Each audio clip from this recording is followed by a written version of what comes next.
Delta divergence, NQ.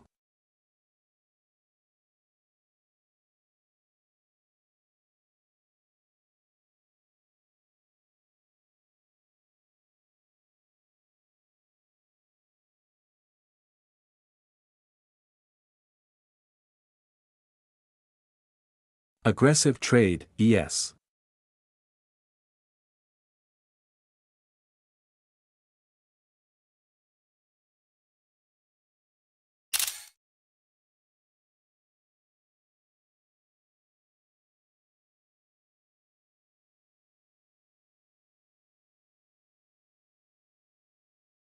Aggressive trade, ES. Aggressive trade, NQ.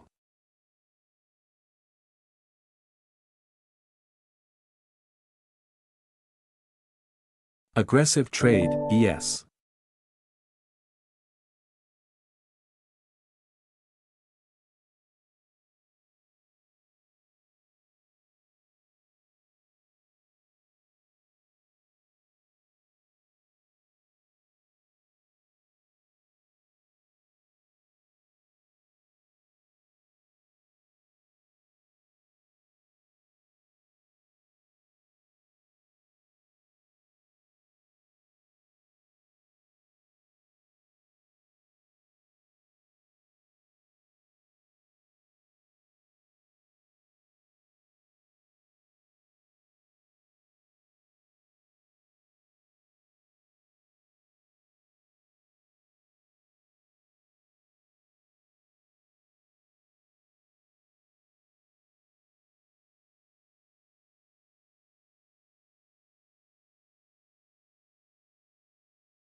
That one's weaker, right? Kind of hold a stronger one. Russell still below 38. Dow still kind of in the middle, near point of control. I think there's news in 2 minutes. Might be why we're stalling a little bit. Maybe the data that they have, although not big impact, they're probably just waiting for it. I get tagged out on that before the news. Yeah, they're gonna tag me out right here.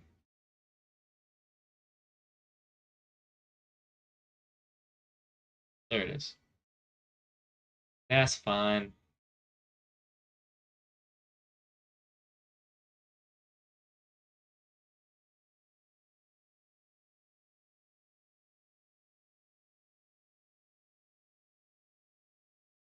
Like a small stair step higher. This move up is very stair step like, and I don't fucking like it at all. Seems too obvious. That's the thing I have is like it seems too obvious. I'm kind of sketched out.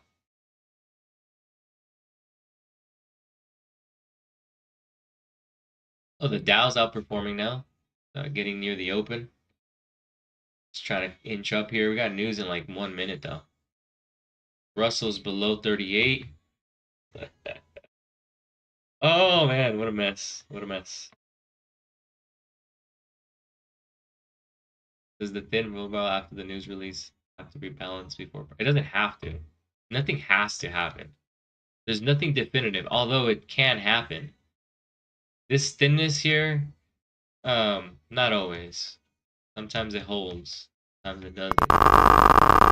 Nothing is black and white. You know, the bears have incentive to hold below 64.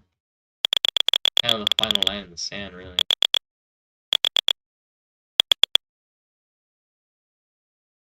Oh man, Luis. Yes. He was too busy working out. He missed, or eating ice cream. He was too busy eating ice cream and he missed the long. Oh shit.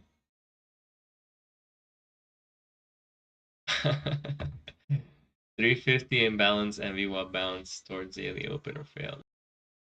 That's my okay. Had to help the wife. Alright, man. Hope she's doing good.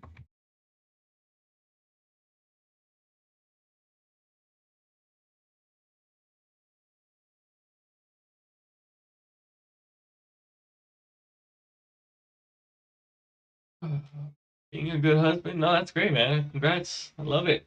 Nothing wrong with that at all. Love it.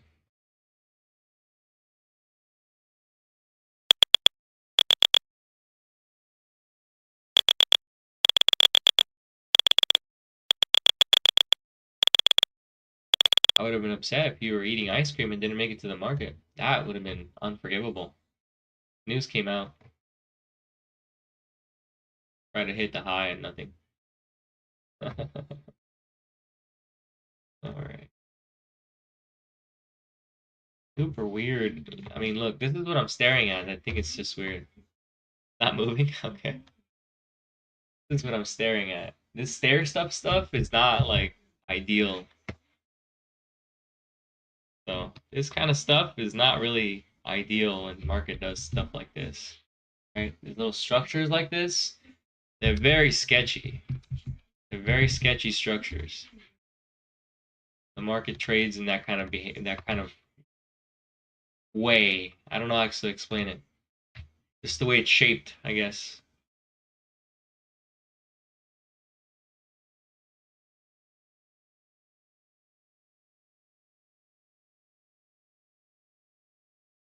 It's below 32. This might be a fade right here. Where's the Russell? 36. Dow right near the high. It looks pretty strong, honestly.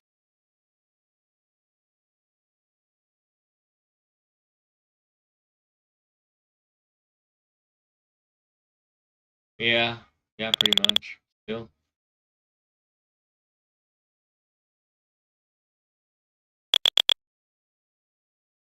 The NQ is right near its open.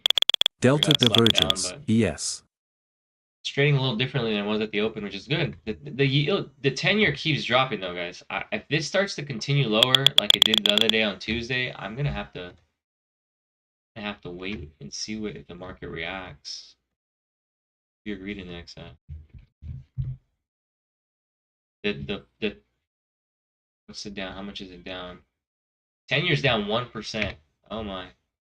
We're at neutral. Believe it or not, we're trading at all-time high. We're trading at all-time high and the market's near fearful / neutral. Oh my. Oh, that's so weird. It's a very double-edged sword to be trading like that. 32s. 38 on the Russell. How's everyone doing? Taking any trades?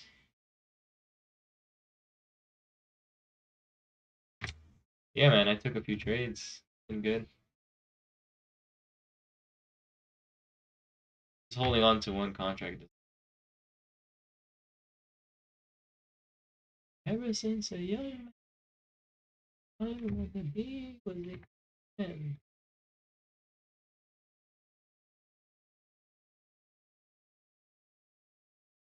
The Russell. Russell's holding 38s. Dow's at the high. Oh my. The NQ's still being a little bit of a difficult one. Here's 32 right here. Rejection. That could be a short right there. 32 right here. Here. Right there, right there, right there, right there, right there. Take one. 34. I took it twice though. Aggressive trade, ES. The first time, I took it at It's kind of like yesterday. I took it the first one like where was it? 40? I think it was 40 or 41, and I took it off at 50. Then I had a runner and I got stopped out. And then I took it again at 34. And here we are now. And now we're here. Honestly, like I'd like the short on the NQ, but I gotta see the Dow and the Russell start to kind of also go down. Because right now it's like weaker, but at the same time, the Russell and the Dow are very, very strong. So the Nasdaq could be leading. Might be the first one to sell off, but this is gonna be an early short, and I'm gonna probably get stopped out. So I only took one on it.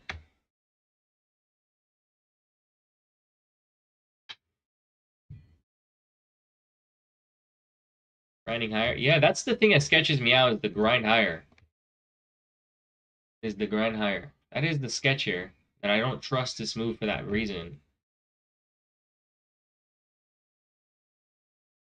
But I'm just gonna trail my stop and let the market decide what he wants to do. Right, I'll move it down to 51. We all win short the 10-year, we'd all be millionaires. Yeah, that 10-year drop was massive.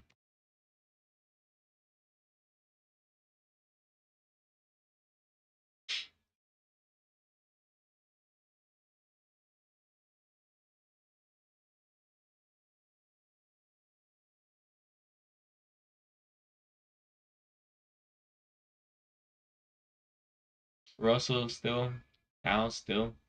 Thank you should get going. It's really weak today, man.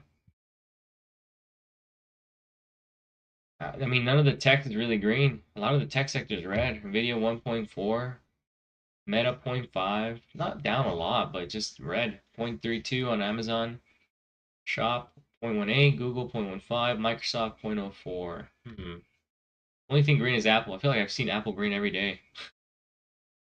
I feel like I've looked at Apple and every day it's on the watch list, slightly green. 360 is yes, yeah. Oh, I rejected it at 360. Mine is 59, but yeah, pretty much here. If you want to short, this is the spot, against the 64. Not gonna try that. Although it seems like a viable trade. This dude, the NQ is so tight. What is going on? Look at this thing. Look how tight this thing is. Oh my goodness. I've never seen the 1 minute this tight. Wow. What the heck? Yo, what is going on? Oh man. There's gonna be a move coming from this. And if the other indexes are any indication, it should squeeze. It hasn't.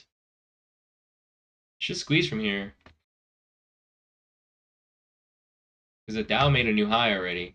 And the Russell's holding 38. So the NQ should squeeze from here. Yeah, it's sleeping. Yeah. I just have a short for fun, just because I thought it would break down, be the kind of the laggard here. But it looks like I might get squeezed out on the one micro that I short on the Nasdaq. The Dow just made a new high, ripped. My, Mr. Dow, way to go. Popped up on Delta ES, divergence, ES. I think the NQ is the one that's gonna. The Dow keeps ripping good. It keeps ripping. Oh my. Now the Russell's they're over 38.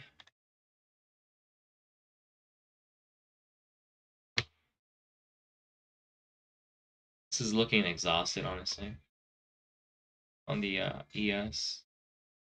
Starting to look exhausted here. Like a pullback is imminent. They don't squeeze here.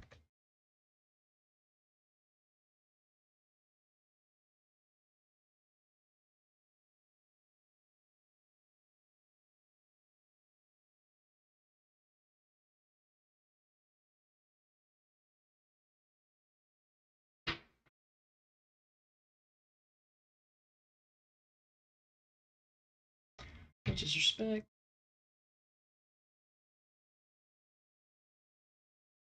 Look at how weak the NQ is. Sheesh. How weird. I mean, what is holding it back? Let's see. Who's down? GME. What happened to GameStop? Oh my God. Down 20%? Just can't bag hold that thing. That thing sucks. I feel like I see it every day, like pre-market gaps up, craps, and then into the close of the session it gaps up again. Things are... Hello? Not me? Wait, what?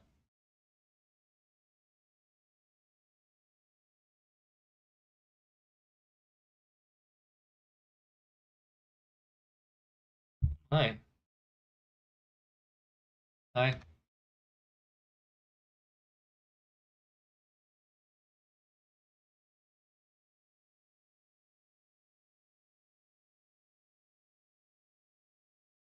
I mean, this looks like it can be price acceptance or reversal here at this point.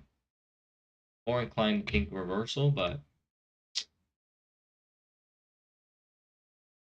on the ES, right? Acceptance looks like this, guys. Okay, that's what I'm talking about. Try to give examples of it last night. Acceptance. We got a big move, and then you just kind of consolidate like that.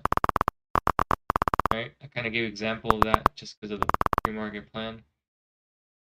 Right, so we'll see.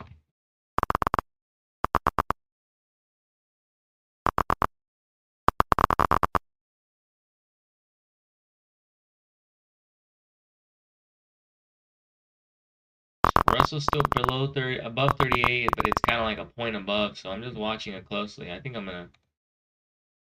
The heck? Oh no. Ah, there you go. Anyway.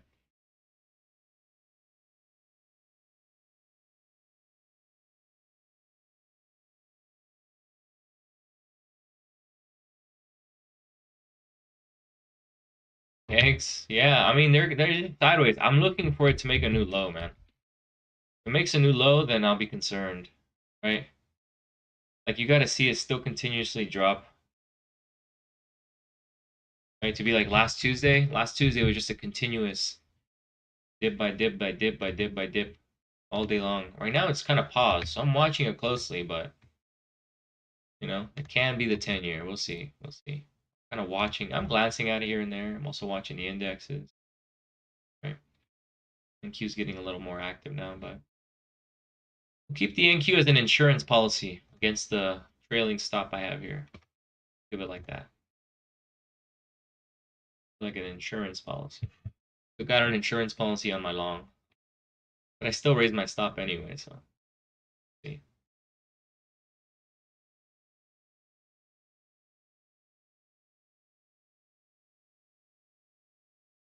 Russell's still above 38. And then the Dow is still near its high, man. Dollar's green today. Oh my, 0.72. Okay, interesting. Interesting. Stair stepped all the way up and then just accepting price here, I think. Price gets below 52, then you can call it invalidation of the acceptance idea. If it does not, then it's acceptance and we're going higher. I guess that's kind of the way I see it. Like this is kind of what's happening here. Right? Right here. I don't know if you can see it because this is big enough. I was trying to.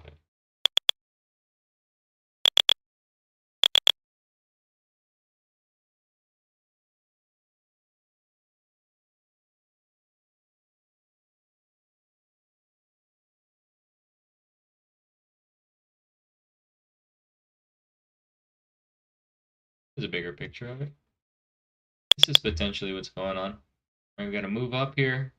Right? You guys, here's show you. Do this. Let's have multiple. This is right here. This is right here. Right here. Called acceptance. See though. Right, there is an invalidation point, but it looks very similar.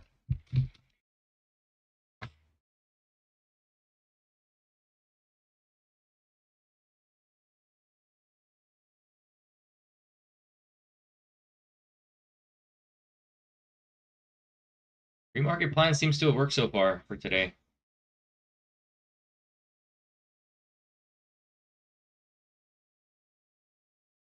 Yeah, shifted upwards. Yeah, to 57. It was at 46. Or, yeah, was it? 45, sorry. Just shifted up by 200 contracts just recently.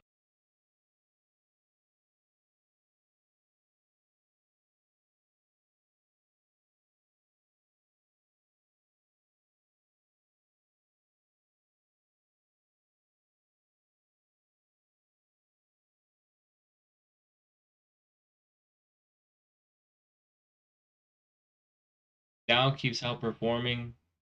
Russell is still holding. I think it's just a rotational day. They may not want to buy tech today. They want to Delta buy everything divergence, else. ES. Acceptance, yes, I think so. I think acceptance is a sign to get out.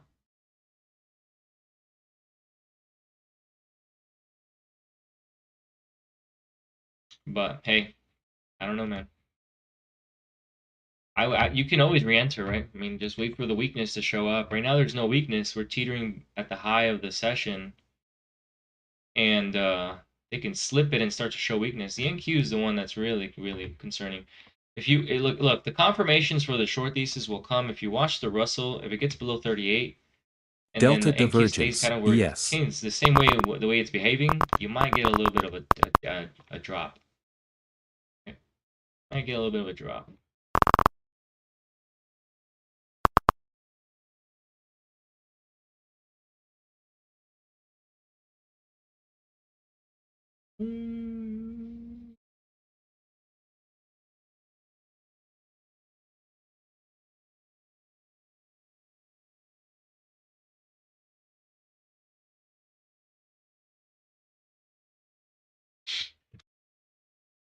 Yeah, 10-year hasn't made a new low yet. It's still kind of dancing at the lows though.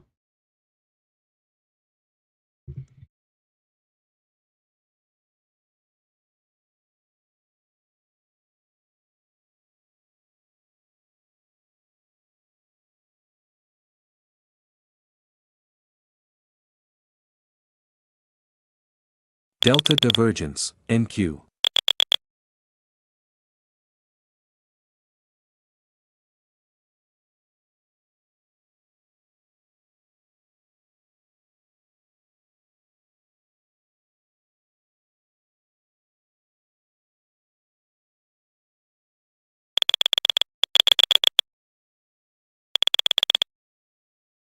Delta divergence, ES.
What's this? Kontaku, Call of Duty's trans bullets are the latest.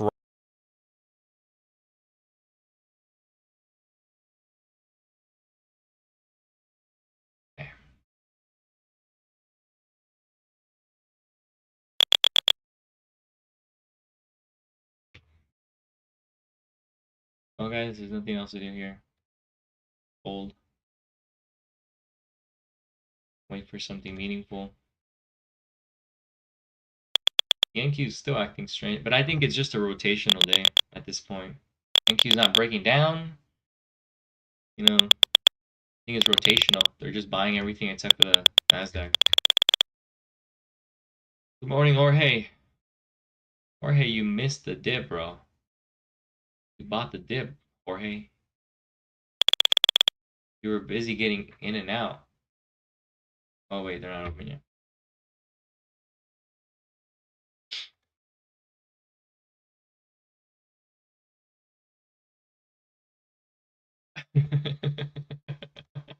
Oh wait, no, he was. I'm sorry, you were busy getting Chick-fil-A breakfast.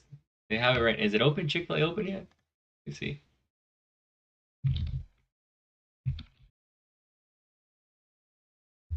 That's Chick-fil-A open. Yeah, you're getting Chick-fil-A at the open, bro. That's why you're here. That's why 30-minute drive-through, another 20 minutes to get home. Yeah, you were at Chick-fil-A.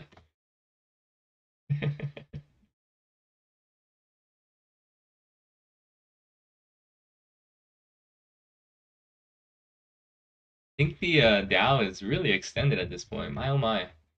Things just run up massively. Look at this.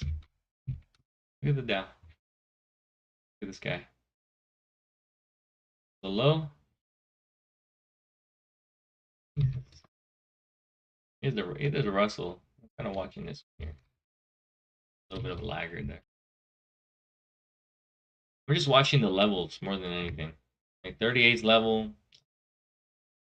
holding, and the Dow have the levels drawn out right there. Watching the levels, and then the DOM on the Dow. The Dow's here. Just watching the way it's behaving at the high of day or whenever it pulls back. Watching it move up and down. ES approaching, yeah, yep. Mine's at 64, but nonetheless, same zone. Same difference, but yeah, it's approaching. What you want to see is you don't want to see it tap in and reject, right? If it hits the 64 and rejects, it's not a good sign. All right, we're almost up 30 points on this bad boy. Oh my, 30 points on the ES. Wow, equivalent to 150 points on the NQ. Right. I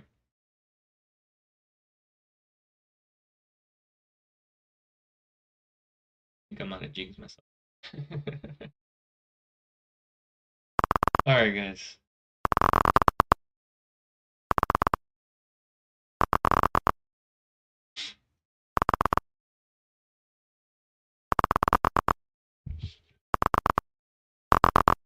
Order submitted.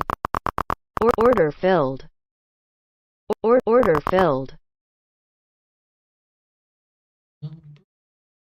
Yeah, I gotta get a haircut. The nice runner you have there. Yeah, man. No, that's kind of the goal of every session, right? Is to get down to a runner and then see what Mr. Market wants to do. Reject. Yeah, I that's what I was. Yeah, that's kind of what I said. Well, sorry, that's what I was trying to implicate. Like if you get a rejection of it, then technically you have one of the laws of distribution, which is rejection of a point of control, right? Reaction off of the point of control from another session. Then you have a reversal at play there. If you want to learn more, it's at tradewithrick.com, guys. Tradewithrick.com. You guys want to learn stuff that I have on there.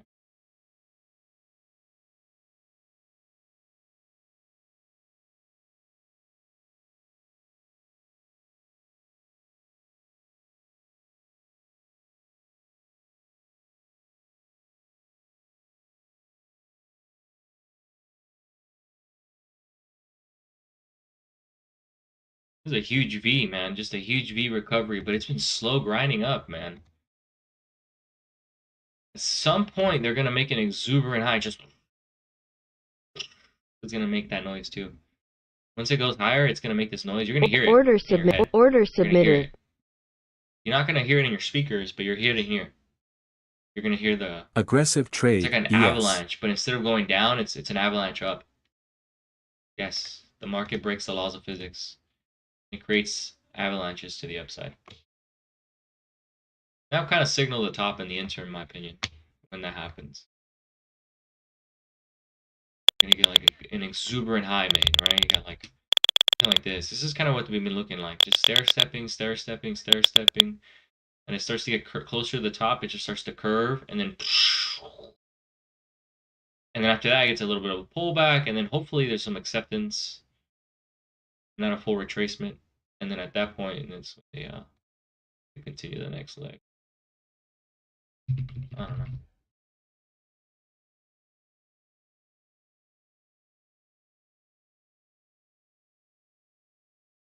That's if they do it here. They got to hit that 64 and let me know. Oh.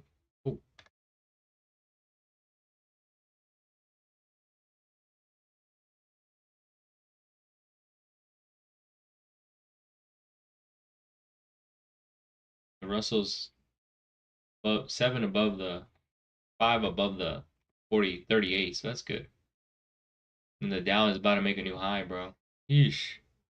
Make a new high on the week? No. 85 is the previous high. Order canceled.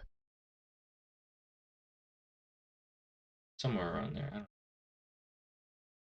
We're up there. Order submitted. About 20 points from the previous high. Order submitted.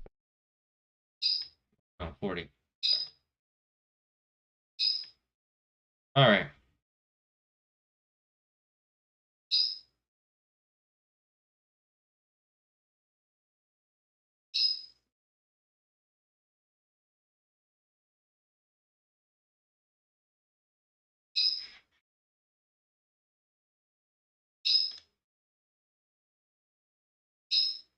There it is. The failed breakdown was the trade of the day again.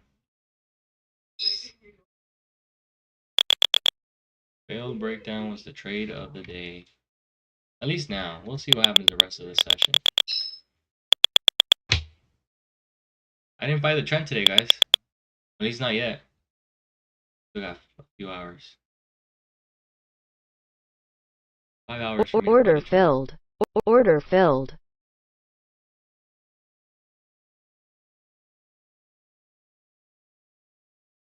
Order submitted. Doo-doo, man. Order submitted. It has not rewarded you very much if you're trading it. Yeesh. Dude, the Dow, man. Always good to try something.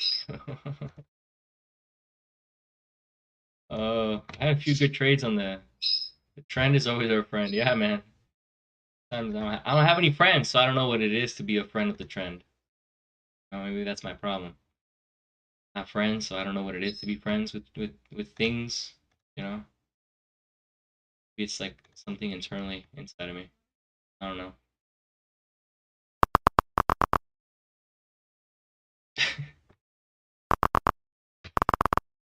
I don't like the stair step. When we get moves like this, I do not like the moves like this. The stair stepping up like this. I don't like the longs when they do this. You got trading aggressive friends trade, now, yeah. NQ. Yeah. Yeah, I guess we're friends here. That's true. I got friends on the internet. It's so weird. What if you guys are not even real? What if you guys are just AI and you guys just talk to me? YouTube just kind of brought you guys here to kind of keep me company so I don't give up. I don't know if any of you guys are real, man. I've never seen any of you. I don't know, man. We're all I know, that's what I'm like. That'd be some shit, huh? Experimental AI, yeah. See what happens if we put in fake bots in this guy's chat. Throw in some LOLs and some misspells. Yeah. That'd be some shit, huh? Damn, dude. Something to think about on the next acid trip. Order canceled. Oh, fuck. This is getting real deep.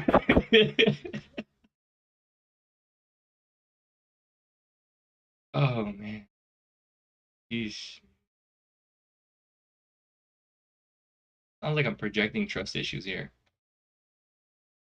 Right? We're here thinking people on the internet aren't real. Yo, man, like the video, guys. Look, come on, give me a break. Whoever laughed, you gotta like the video. If you laughed, you like it. If you didn't laugh, I don't know how many people laughed. This will tell me 9 plus 1 is okay. That's one person laughed. Luis says he laughed, so I gotta have another one. He liked it, okay. So only one person laughed. I was just reading about how Princeton was able to use AI to suppress breakout with plasma reaction. Very cool. No way. Send me that. I did. Okay, there we go. We got 3 people that laughed. It's NASA effed up with 2M justice. 4 people laughed. All right, cool. I'm good with that. 29 of you, only 1%, 2% of you guys laughed. That's fine with me.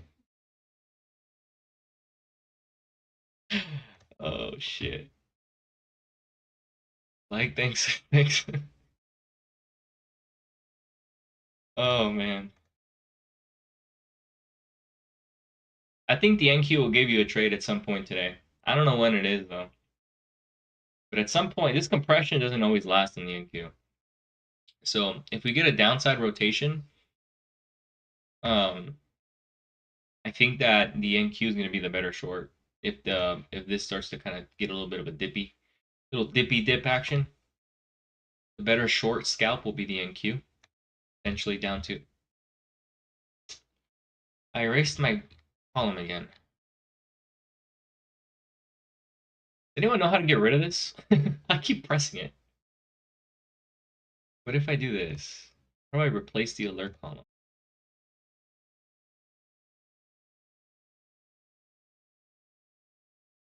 No. Oh wow, that sucks. Just erase the fucking. God damn it. All right, I'm done pressing stuff here. Is there a way to clear the delta by itself? Let's see. Press it. Keep fat fingering the alert column.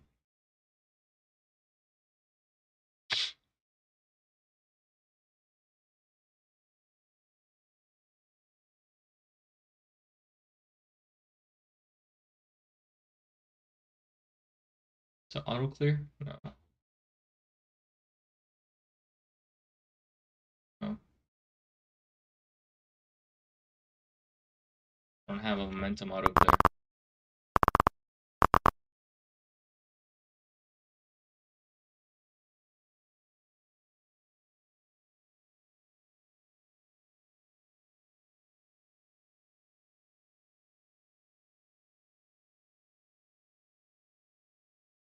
Alright.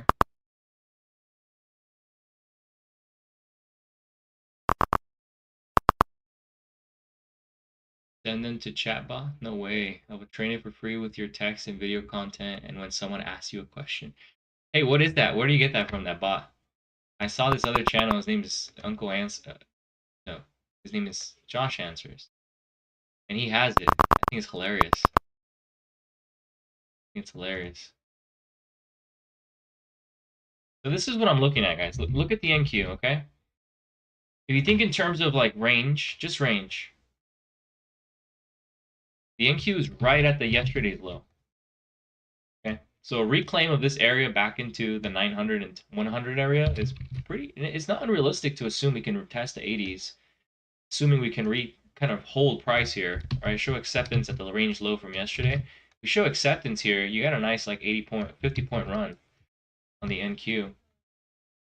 No, I'll try it. Let's see. One, no, I don't want 3. I want 1. Then I'll put my stop at that low. 18s, same level as last time. Oh shit, I feel like they're gonna take me out. Took it there. This probably not won't work though. You can train chatbots with AI, no way.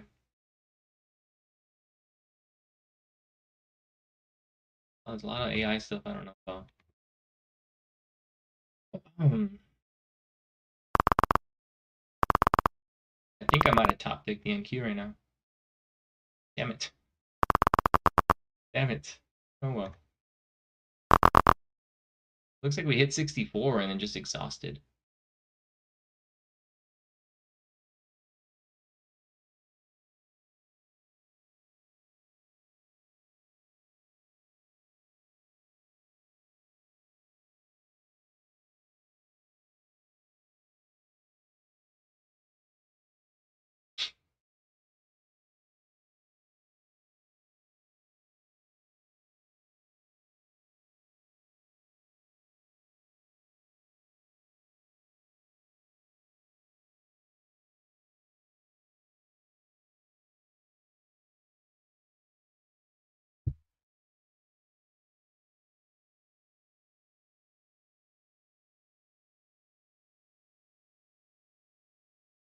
I took a class with Google AI last year. I need a project to test my.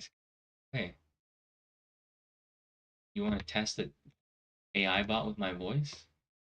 Be funny. Sponsor me. I just type in. I believe there are free option. Okay, yeah, cool, man. Let me know. Break the TPO and volume profile, or yeah, 64. If we get a rejection off of it, then it's a perfect short. See, they're both lined up. If they're both lined up, it's usually a good sign for a good resistance level. Delta We'll divergence, NQ.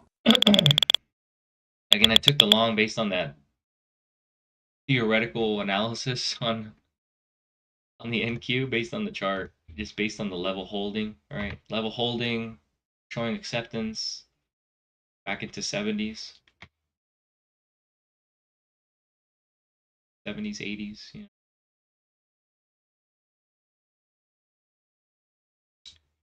Yeah.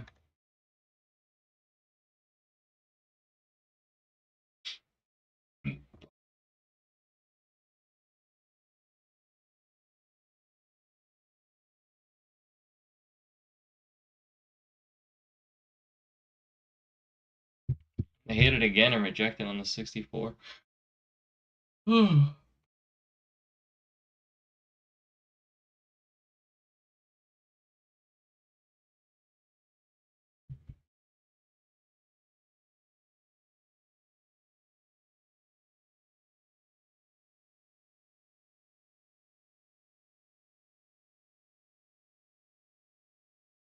You making reservations? Hello? Niña. Can't hear me.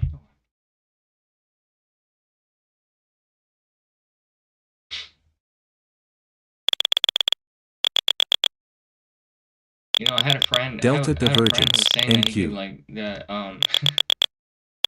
that he was talking about that. He's like, you have content. You Delta just train it, and divergence, then NQ. I'm just gonna steal your content and make my own YouTube channel with it. And then train the AI bot is what he was saying. There's a squeeze. Okay. Here's the 70s. There you go. Good for 30 points. Yeah, I'm gonna just trail the stop here. I'm not gonna.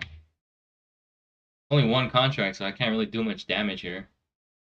Yeah, there's the parabolic move I was talking about. Yeah, that good call out there. Yeah, let's get a little bit of a run up. I think it may want to test the 70 one more time. Maybe I don't know.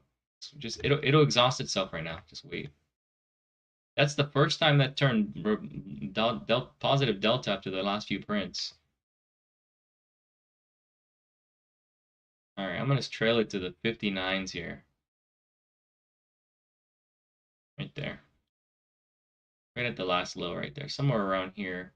If I get tagged out, that's fine. At this point, I'm just going to keep trailing it until...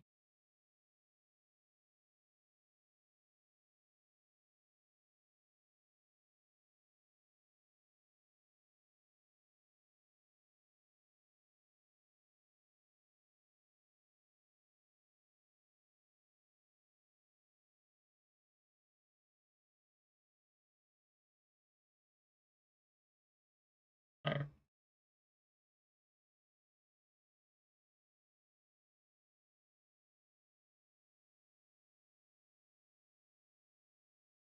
Oh, yeah, I guess it was good for that 70 tap, and that's it on the ES. I'm sorry, on the NQ. Or is it? Let's see. I said 70 and then literally hit the 70. I was just guessing the level. I didn't really think 70. I thought it was higher. Oh boy.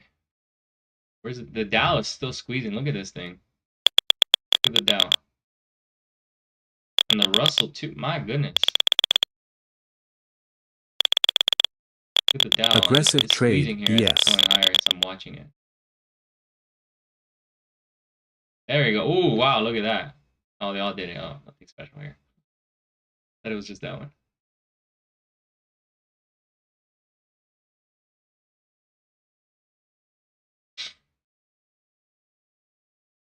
Puerto Rico 3 days.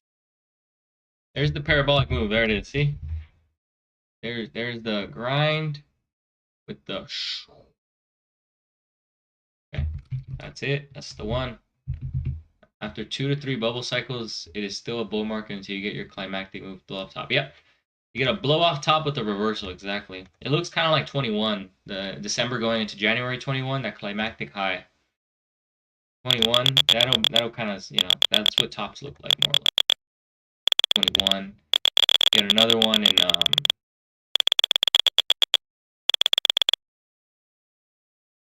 no, yeah, that's the last one that I've seen. Oh shoot, they took. Oh wow, I was supposed to trail this. Oh my god. Oh, that sucks. I didn't even move my freaking take profit. What the fuck? That sucks, Aggressive dude. trade, I wanted to BS. hold it. Alright, whatever. That's kind of sucks. I got the NQ at least. I really blows, guys. I was trying to. I should have moved the take profit. I was distracted.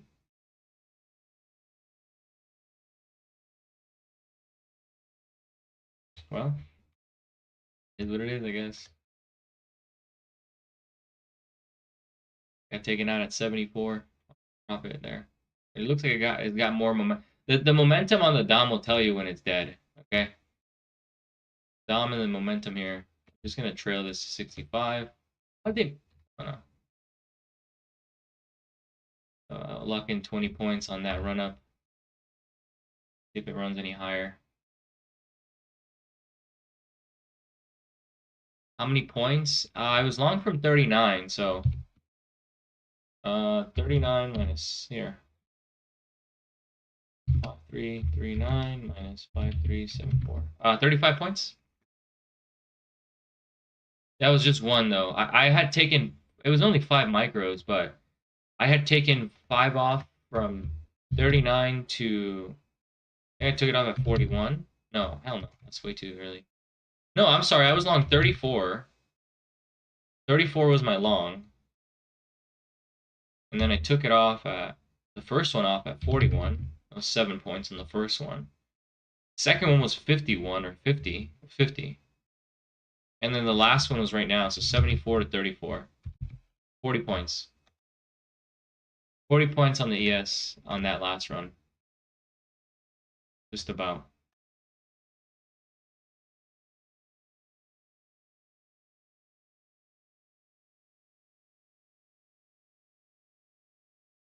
Time to move with minis. Well, here's the problem that I have with that. I think I'm better off just like, with my strategy, I'm better off not trading the minis, but trading like more micros. Maybe trading like, instead of, you know, trading 20 to 30 micros instead. 20 to 30 micros. That's consistent. That's considered a mini, right? I mean, you got 3 minis, 2 minis. You know, that way I can scale out. You know, scale out as I move out. So I think I'll try it, but yeah. But that was the parabolic move. The failed breakdown was the trade of the day, guys. It was the trade of the day there again. Market goes through cycles where like one strategy works for a long time until it doesn't, and then you gotta find another strategy. But right now, the failed breakdown was the long today that got me in, and it worked for 40 points. I didn't take the NQ long that much. I took a few trades on the NQ. I scaled in and out, ultimately closed them. Didn't trust it too much. But yeah.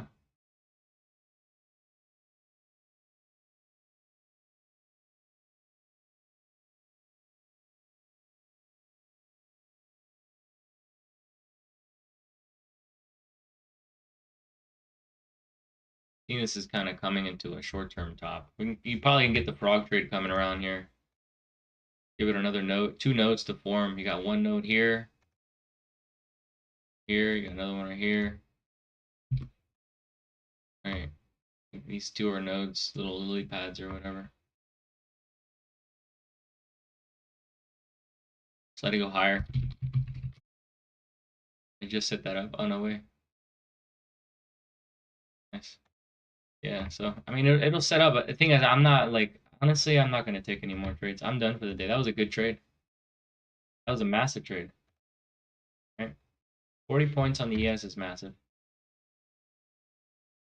I'll just hold this one and trail it on the NQ. I don't know how high it wants to go, but is Nvidia green? They finally stopped bidding Nvidia. 380, yeah.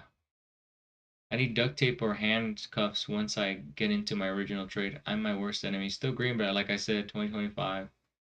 Yeah, because you keep selling it too early, right? Keep cutting the winner. You were 20 seconds and 2 late with your commentary. With your comment, would have waited longer. Yeah, that's the tough part, man. There's some growing pains associated with holding trades, man. Growing pains involved with it, but once you can do it, here's the thing. You can increase the time you hold the trade. You increase your R factor, right? As a result. So you can have a lower win rate, low win rate, if you can find those bigger reward factor trades that hold on to. Wow. I think that's the key to trading, honestly. If you want to scalp, that's a different story. I find scalping is very difficult because there's going to be times where, like, scalping's like this, in my opinion. You got your highs, and then you have your lows sometimes, and you have your highs, and you have your lows, and you have your highs, and you have your lows. This is how scalping feels like. Because of the win rate has to be so high, right? Win rate has to be at least 80%. I guess it depends how much profit, but between 80 and 70%. The problem with that is like it's viable. You can do it. But these movements, these right here, these highs and lows, they come with emotional taxing. Right? Aggressive This is your trade, emotions yes. here more than anything. That's more important. Right? Your emotional body, it's being taxed. You know, you're being taxed all the way through and through when you're scalping. I mean, for me, at least the way I tried it, I've tried scalping, and for me, that's just what it did to me, and it didn't help me. It's very hard to control that fear of losing profits, but doable over time, like AI. Yeah, it just needs to be trained. Look at that, man. Aggressive trade, NQ. NQ is the previous high. Do you have a tutorial to make Jigsaw and Dom faster and more responsive, because it feels slow and not as responsive as I want? That might be your computer. Check your task manager. I don't think you can make it any faster. I don't think. Check your performance. Check out your utilization. Make sure you're not over. That it's not too high. Because I've had times where that happens, but usually it has to do with the processing of your system. Damn, look at that. Sheesh, the 80 is the previous high? Yeah. Damn, dude. 6 points higher. There's a limit sell order right there.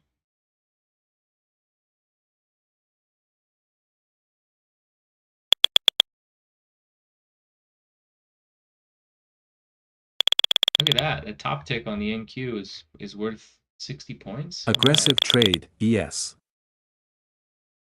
Yeah.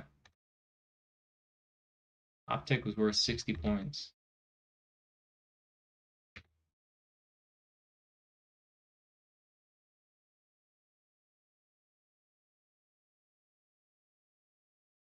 That trade, guys, that was the trade right there. I said it before. I mean, look, I said right here, we're holding, you know, previous value range. So we're holding the previous range. You can aim for middle. I guess we're gonna test the top end of it. That was it. It was very simple. I mean, I didn't think it would work this much, but here it is. I just gotta trail it again. 280s. There. The previous high is right here.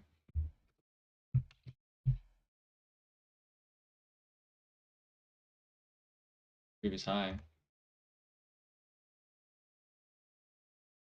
don't know if it'll break it, but man. Order Like, filled. see, I said a contraction is gonna lead to a move. I guess it came. Took a little while. Order submitted. Order Maybe the filled. exhaustion. I'm not gonna. Need Neuralink. You're funny, man.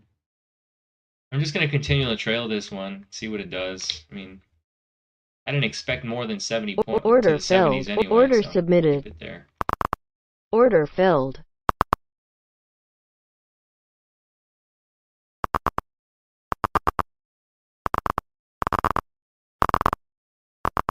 Order submitted.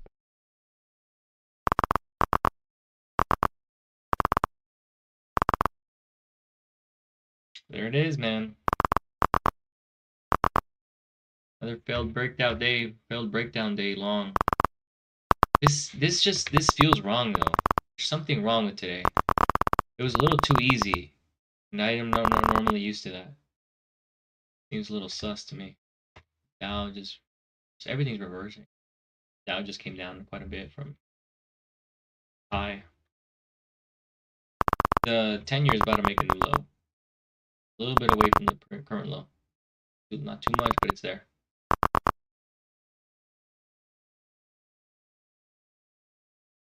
For the session, right? So it's not like a low, anything significant. It's still above its CPI, previous CPI run up. So I'm not really concerned about it. But if it starts to drip here, lower and lower and lower consistently, I'll probably start looking for maybe an exhaustion.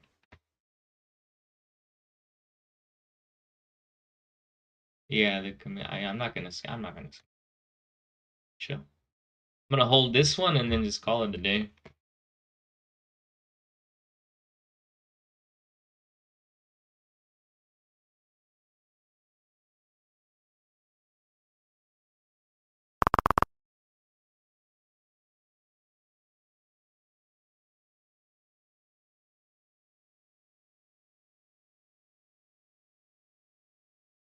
There was the exhaustion. Yeah, see, I've said at some point they're gonna show that little climactic high. It is.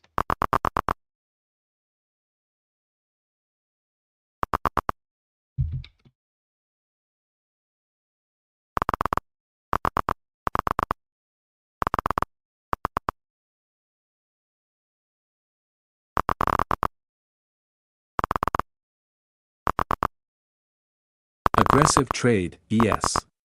There's let it make this low. Here, watch. This is if you want the frog trade, I would be waiting for like let it come back in right now and get absorbed right here.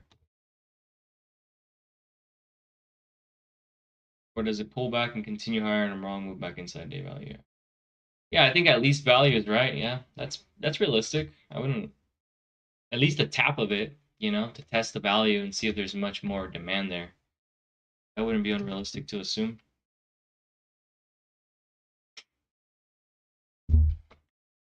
But if you want the frog trade, you just gotta wait for this to, in my opinion, let it come in and then come back up here and show some absorption. Order failed. Order submitted. Right here. And then you can use the previous high.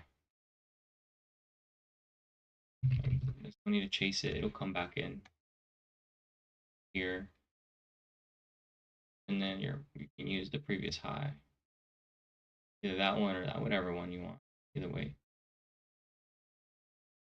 And then you have this node here. And I think there's one more below it.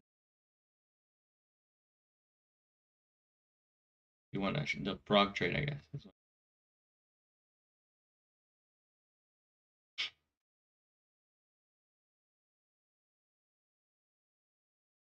Oh. Oh. I didn't fight the trend today, guys. I'm proud. That was a break of my curse. Broke the curse, guys. Broke the curse.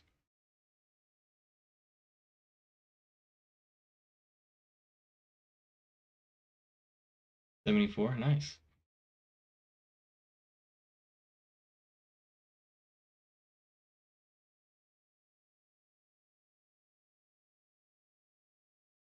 The Dow's coming back to its previous high. 71. Hey.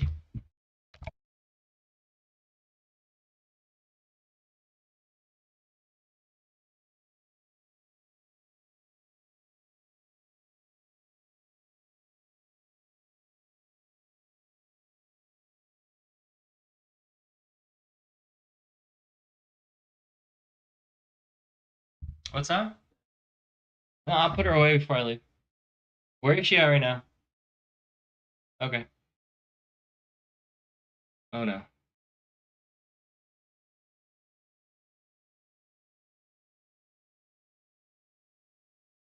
With your footprint system, how do you invalidate this move up and confirm a reversal? Usually you'll start to see exhaust. So there's different ways to there's different ways that can form, right? Like there's no one way for that. The first one would be for a reversal is you will start to see there's many things you can there's many confirmations you can see, right? So the first one would be you start to see a lot of volume fill this near the tip of the move, right? As price is going higher, you can see a lot of thickness on the candles. Or where they're shaping out. I don't really look at that. I don't know the formation of these candles. But as the candles are forming, the thickness of all the contracts should be Order at the submitted. top, right? Top of the candle, all the thickness. Aggressive And then at some trade, point you start to BS. see that all the candles printing. At the Order very top, filled. let's just say it's a big one like this. Yeah. You start to see just thickness, and it's all at the highs. And then at some point you'll start to see that all of them consistently start to finish the auctions. And at some point you're going to get like a reversal lower. And the reversal should be thin at the top, thick at the bottom.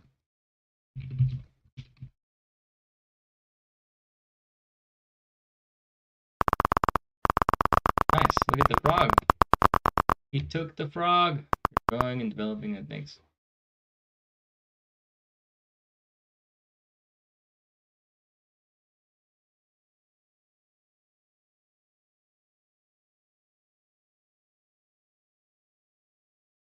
Like a P form. Yeah, exactly.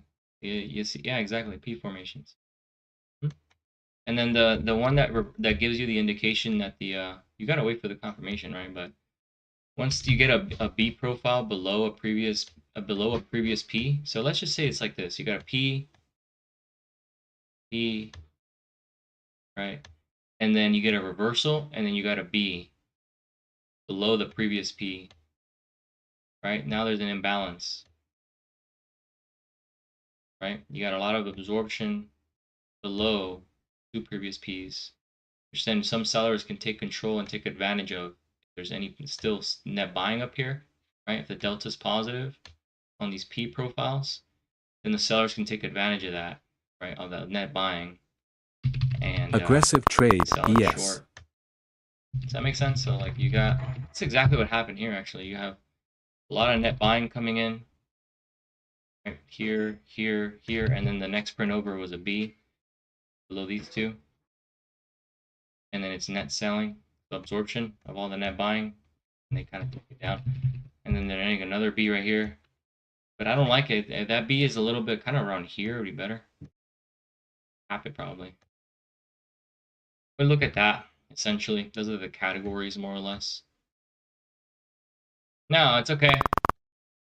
Yeah, yeah.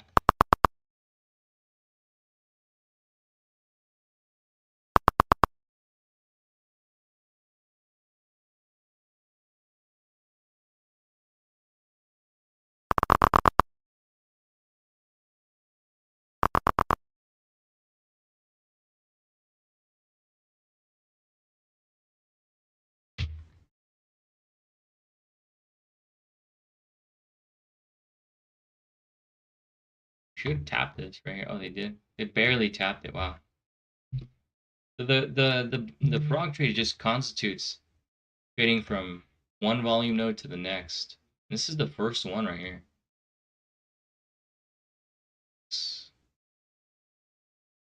Bye.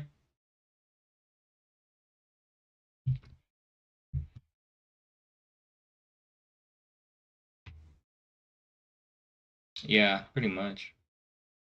Yeah, like the auction works, yeah.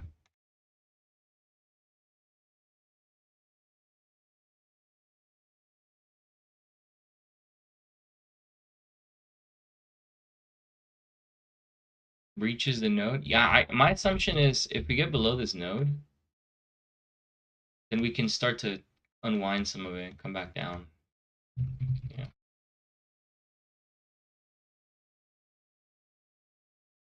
This area is the start, and then this would be like the real death area. Right, because the breakout traders that got in here, anyone that's a breakout trader, they probably got long right here. They get below this, the start of death, and this would capitulate a bunch of buying. The car sale example, yeah, there we go. Here's the breach. Hold below it. If they start to reclaim that area, then it's probably not going to work.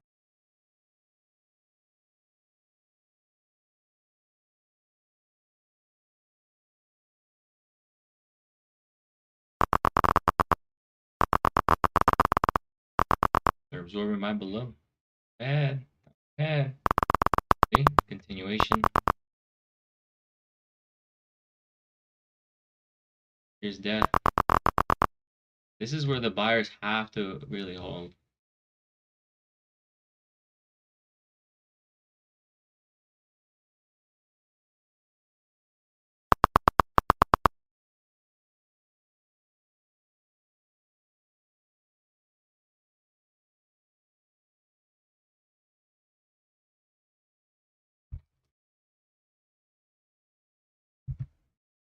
Is that just a high volume area? Where exactly? The nodes are just concentrated high volume. Cluster of orders, right? Cluster of orders that moved the market in a favorable direction. We're really selling this thing.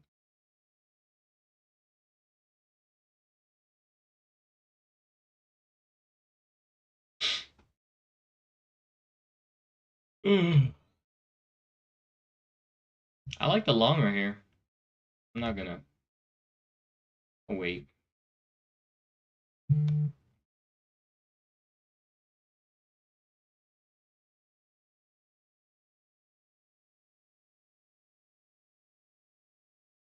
The whole parabolic move, they really just gave it all up right now. I took 3.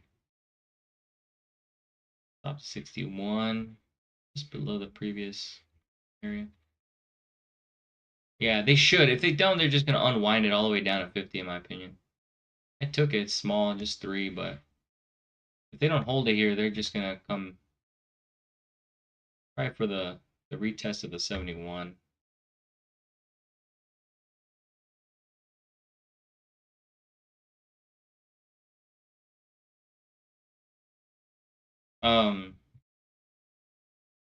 The whole parabolic move was just giving up. So the whole parabolic move, this whole move right here, it's just like you had the parabolic exhaustion, exuberant move, and I think we just, maybe range for a little bit. They can dip it a little lower. They can probably dip it a little lower, reclaim this area, then kind of trade sideways. And then one side will imbalance the other at some point. Yeah, they both went back. I'm out. All right, man. I'll see ya. I'll chill here. I don't see anything more of interest, but I like to dip by here at the previous high. Let's see if they can hold it.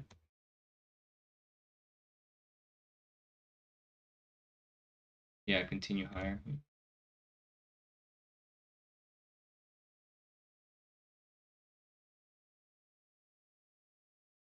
Have a great weekend. Yep. To Matthew.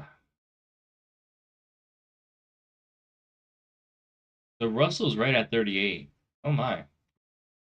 The Russell's weak today. The Russell's got to get going. It's right at the area where it needs to kind of hold. Keep going.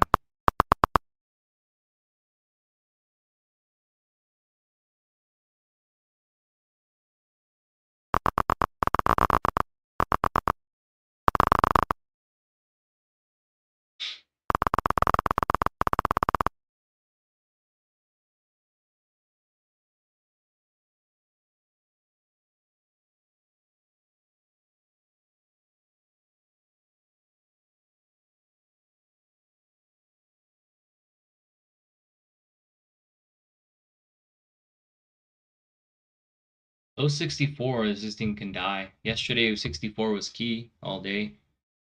Gotta reclaim that 64. Aggressive going trade, lower. ES.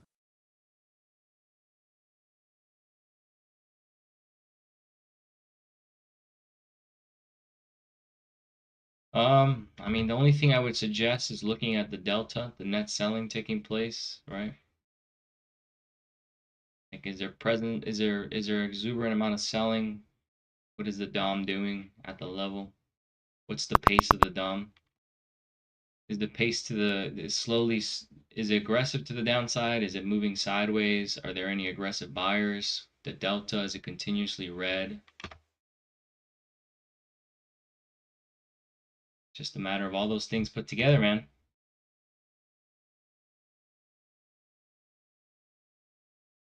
Pace is kind of dead here. I wouldn't really say this is bearish. There is net selling though, so that's working in favor for the downside. Outside of that,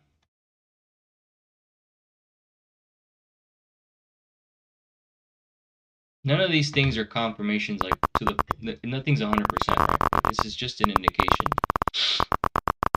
Order filled. Aggressive trade, NQ. Okay. Oh, so yeah.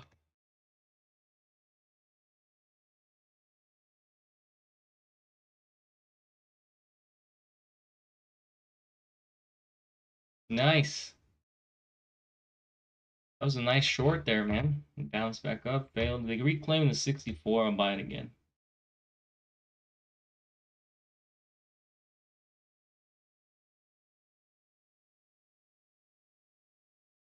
But they just keep forming nodes lower and lower. Looks like they want to undo the whole thing.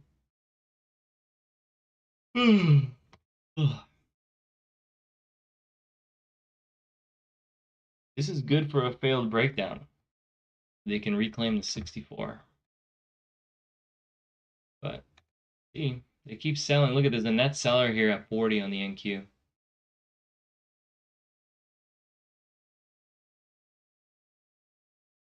Seller that reloaded right now here at the 40s.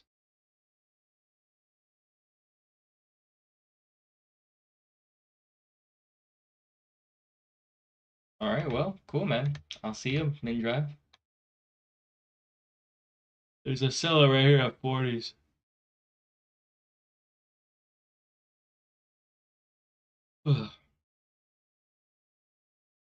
Barely get him out. Looks good for further downside on the.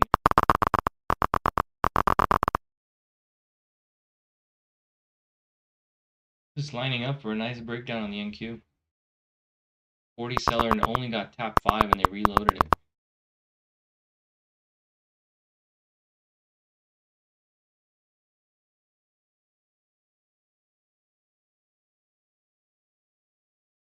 Ugh.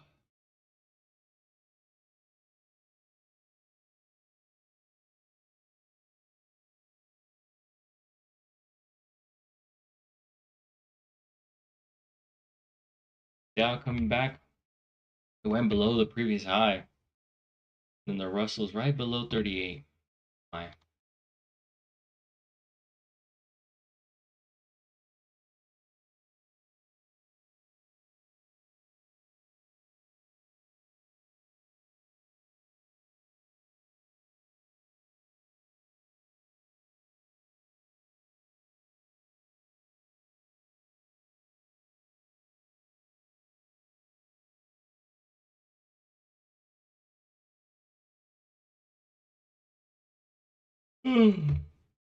Oh, man.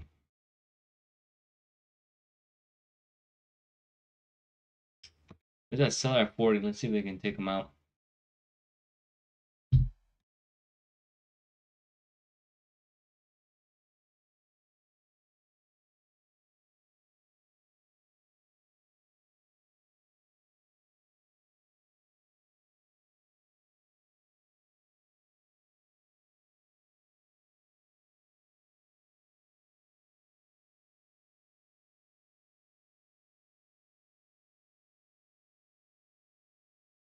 Ugh. Still selling here. 2100.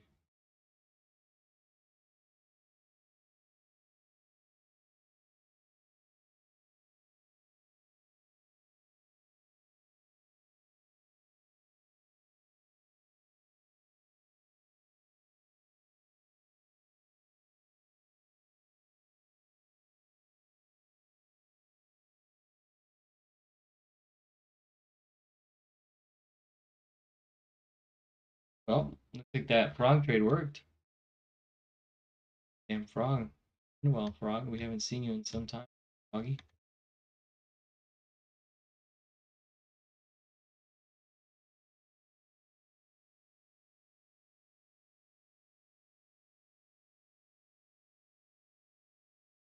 Bonds are kind of sideways.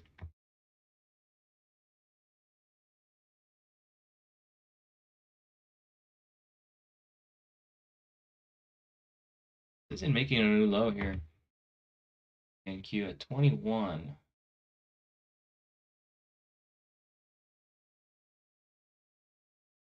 Get over 40, I'll try it. Delta divergence, yes. Oh yeah, that'd be hilarious.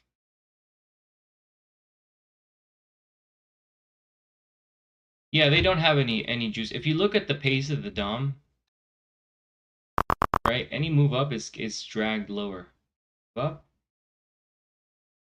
up, drag lower. Right, so the overall pace Aggressive of trade, this DOM NQ. is more or less like slash. It's kind of neutral slash bearish. Delta's 22K, man.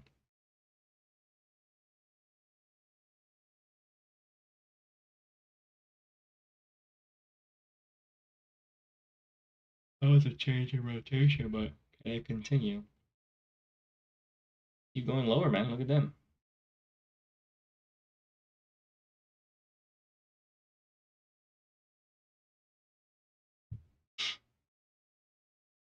Eight.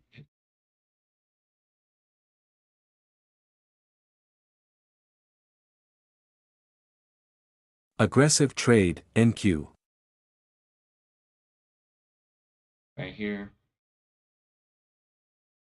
Pace is shifting here a little bit.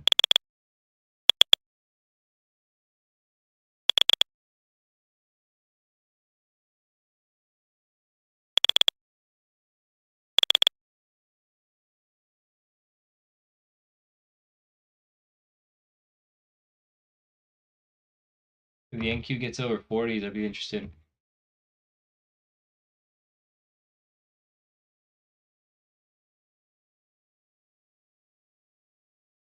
Still net selling. The net selling is still continuing. It hasn't dried up. It's still within 1,000 of net selling.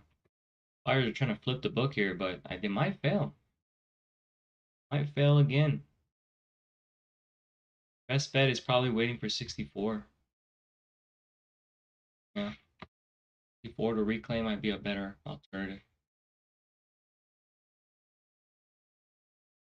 It's contextual. Okay. It means they took control, but then they can be offsides. Right? It's a narrative, it's a story. It's not a if this then that, it's a story. So bears flipped the book, took control, continuously sold. But what if a price comes in and reclaims? What does that mean about all this selling?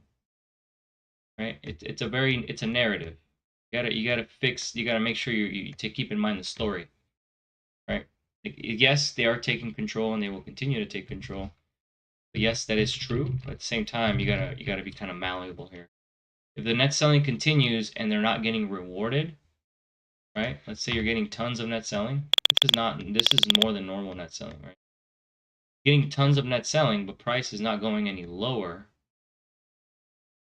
If they're not going any lower, then what's going on with the selling?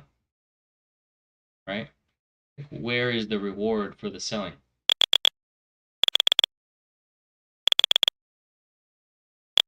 Peak selling was right here, right? You see a 2.3K right there?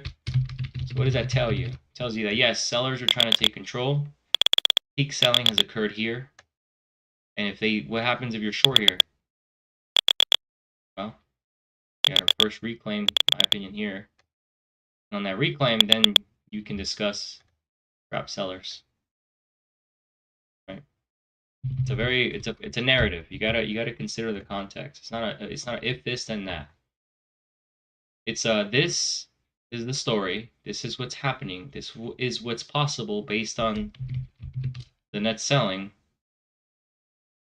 below here and then above here, then this is possible, right? So net selling rewarded here below, net selling squeezed above here. So you can wait for 64 to reclaim. Anybody that sold short here essentially has to get squeezed out for a quick little reversal. Like, did you spot? Okay. We got that seller out of the way.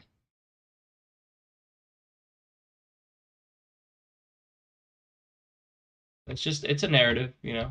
There's never a definitive. Nothing in trading is definitive. It's all narrative. You got to just be malleable and move with the story. Right? You're reading a story, and the story doesn't have an ending. It's constantly changing. Right? So you got to make sure you're flipping with the narrative. You're flipping with the ideas and principles of the auction.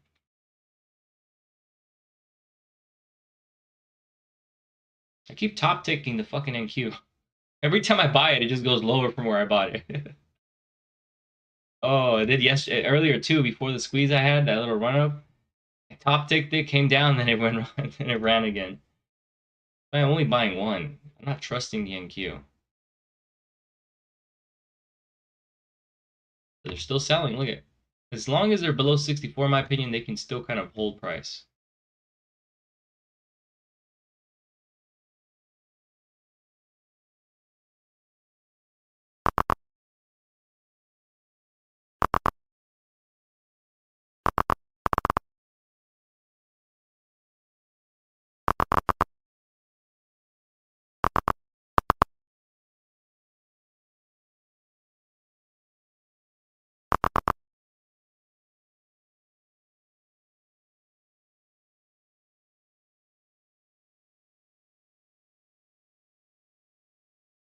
Yeah, the NQ is not, it's not, I don't like it today.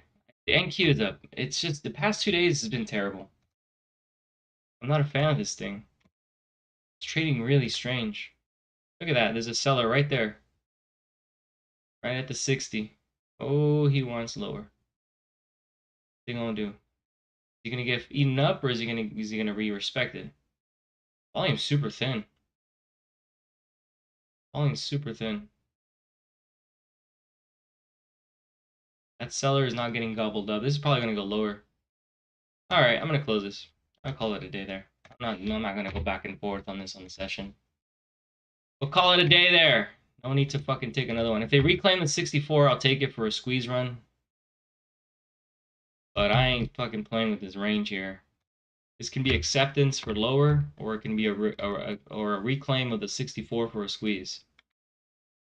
I really don't fucking know. And to be honest with you, I'm guessing based on the entry I was taking.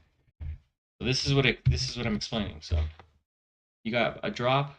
Explaining earlier the acceptance aspect of trading. You got a big drop, and you got acceptance right below, then capitulates lower. Or you can have a reclaim, right? Come in, hold, and then a squeeze. I don't know who's gonna take control here. I would assume the bulls just because the trend is up, but I don't fucking know. I'm just gonna leave out of it.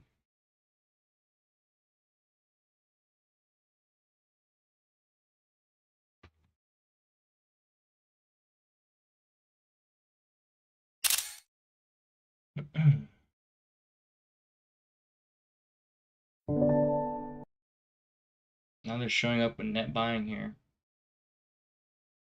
Still selling. Yankee looks super weak. Like he wants to puke. The Russell is below 38. I mean, things are starting to take a turn. This would be interesting if sell off all the rest of the session. That'd be so funny. Wouldn't be surprised though.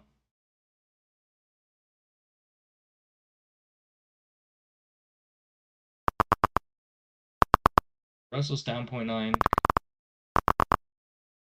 The bag holders in GameStop are down 20%. What the What happened to GameStop? I thought everyone was happy and excited about this guy, this cat person.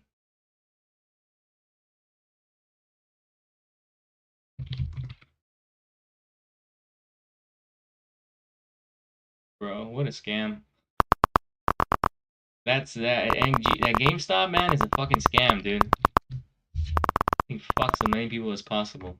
Yeah, I don't know. Something about a cat and GameStop. I don't know.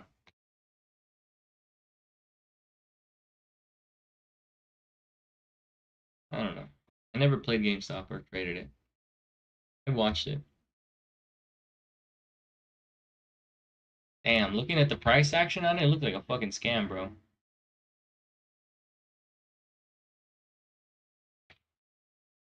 Roaring Kitty. Yeah, I think that's the name. It popped up on my homepage yesterday. Something about Roaring Kitty. I didn't know his name. I seen his face. I recognize his face. But I didn't know his name.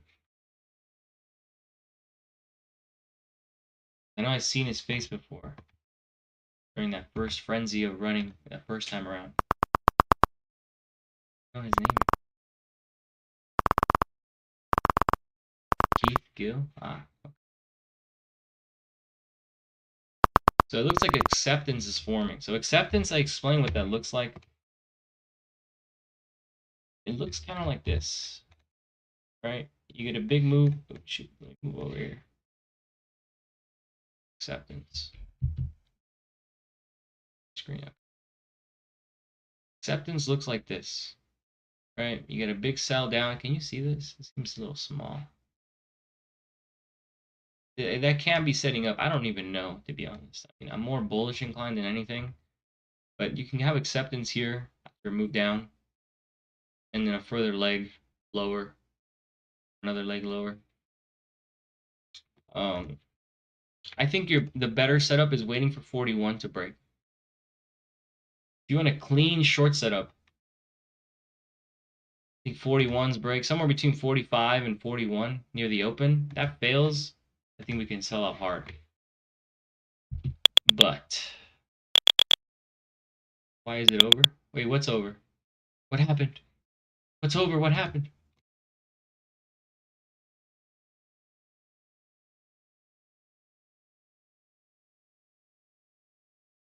Happy Friday, Peter. Yeah.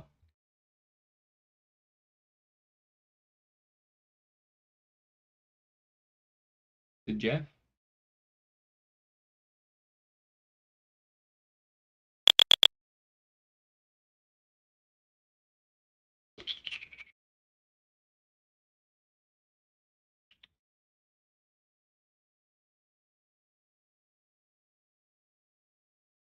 Oh yeah, how are you guys doing? You guys here for the failed breakdown? Were you here for the failed breakdown? Long pre-market? Delta divergence, yes.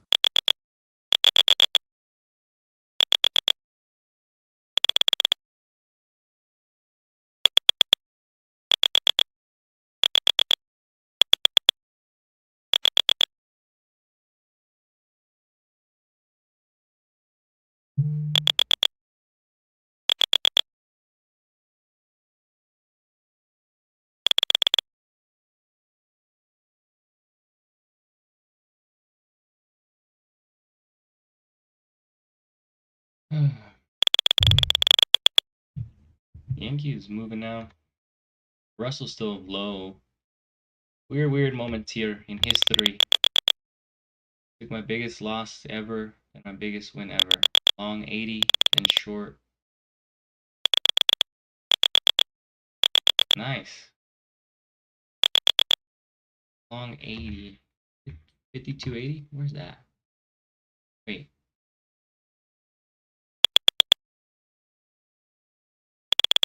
Oh, long F. 52. Okay, near the high. Short to 71. Nice. Here, that was good. A nice little, almost 20 points, man. Very good.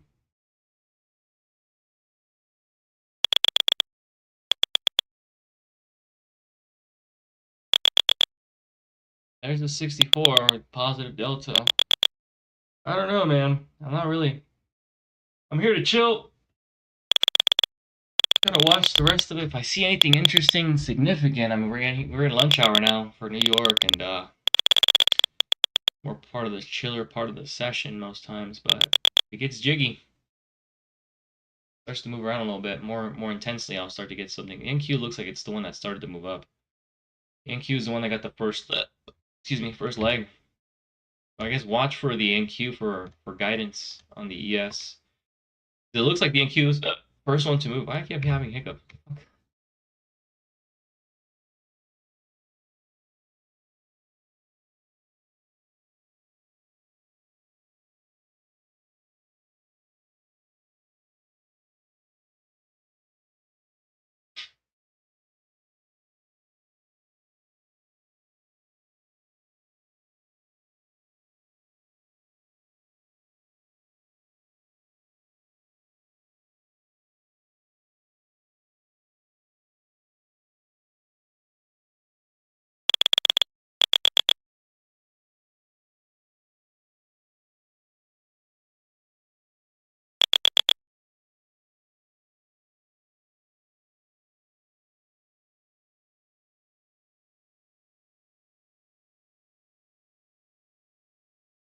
This is where I started to draw my levels during this time of day.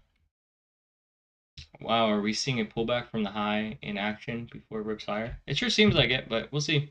64 holds. I mean, that's kind of the area. That was the area that I said the bulls needed to reclaim. It's possible. Immediately flipped because I knew that it was going to go lower, but I broke my rule at the long, very low key. I could have had my best day if I was breaking my rule. I'm glad that you had a nice trade nonetheless, man. Good job. Way to go.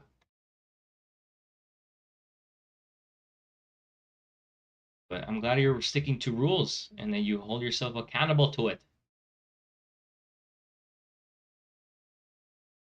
All right, this is the kind of day where I start to assume my levels on my chart. Since I drew them already on the footprint, I'm just starting to draw them on my chart now for the next week. Today's Friday. Bad.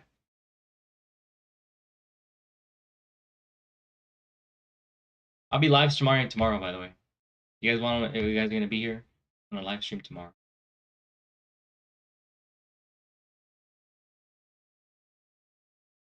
Do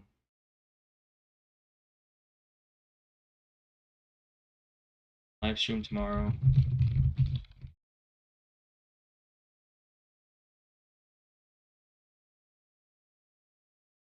I do laundry. Do laundry tomorrow. Okay.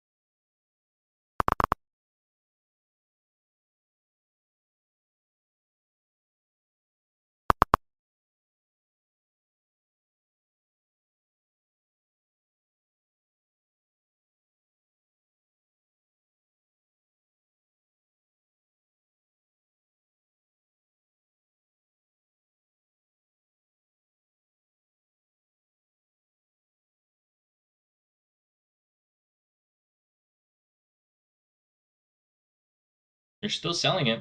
You guys are not giving up. Thank you. Where is it at? Right at the midpoint.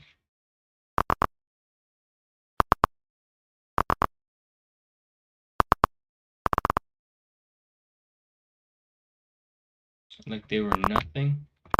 Well, I mean, it's what? Oh, but you scalp, huh? Never mind. Never mind.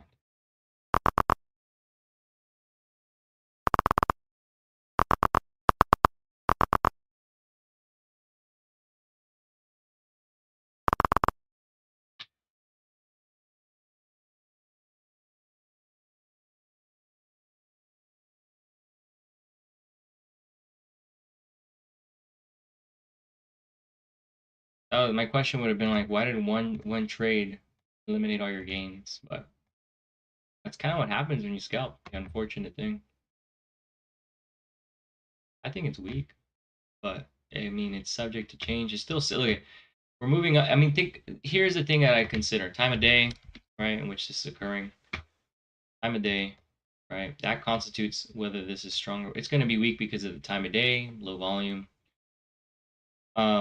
You got negative delta coming in as we're going higher, right? We're sustaining price right at 64, but nonetheless, still kind of weak. But then again, Aggressive the trend trade, overall yes. intraday is up. There's a lot of factors at play here that kind of you got to consider. If you're looking for a reversal, just wait for it to break down again, come back into here, right? Because there's a lot of trapped inventory here that can get squeezed out still. I think that was part of it right there. This is what you're seeing right now. think right here, what you're hitting right now, this is some trapped inventory that's kind of throwing in the towel. I wouldn't attribute this to true buying. I would attribute it to more, maybe some shorts cover. There you go. See, those are stops right there on the footprint for sure. Stops. It's because there's a bunch of zeros, and there's no way the market. There's no way. It's very improbable that the buyers are hitting the bid that aggressively during this time of day, and there's no news. So those are probably stops triggering right there on that move right there. So yeah.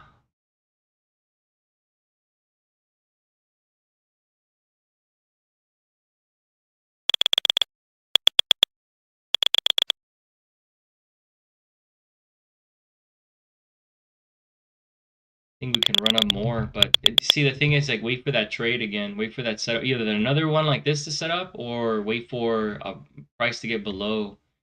I would say the 58s. Aggressive trade, Below 58s, yes. you get an opportunity for another short. Below 58s. Right now, they're taking stops. That might be an exhaustion for a lower high to form, based on this move.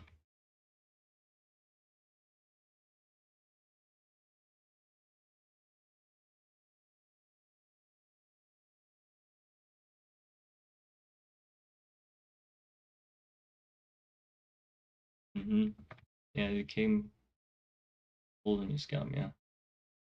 Yeah, that's the thing about scalping that I tried it. For me, I just can't. I can't deal with the fluctuations like that. I'm too susceptible to the revenge trading and to um the fluctuations and things. And also, I don't have a high accuracy. I just don't. You know, I can try to make one. I can have high accuracy on a very small time frame. Very like on a 1 minute time frame on base. If I'm trading based on rotations within the auction, like very small rotations, I can find accuracy, but for me, it's too exhausting. I get tired. My focus starts to drain quickly too. You know, and I go easily on tilt. I just can't. I tried it. Think maybe Price might use it as a launch pad.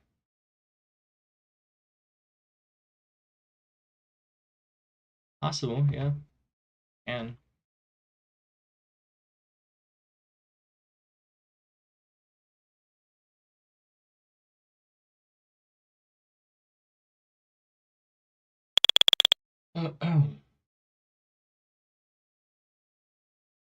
you know, I feel like never mind.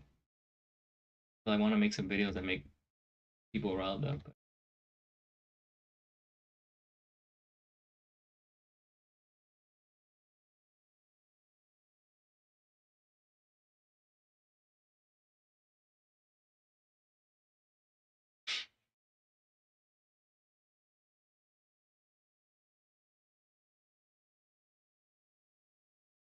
where's the Russell? Russell's still below 38. Dow's kind of just settling now after a nice explosive move up. It's just settling.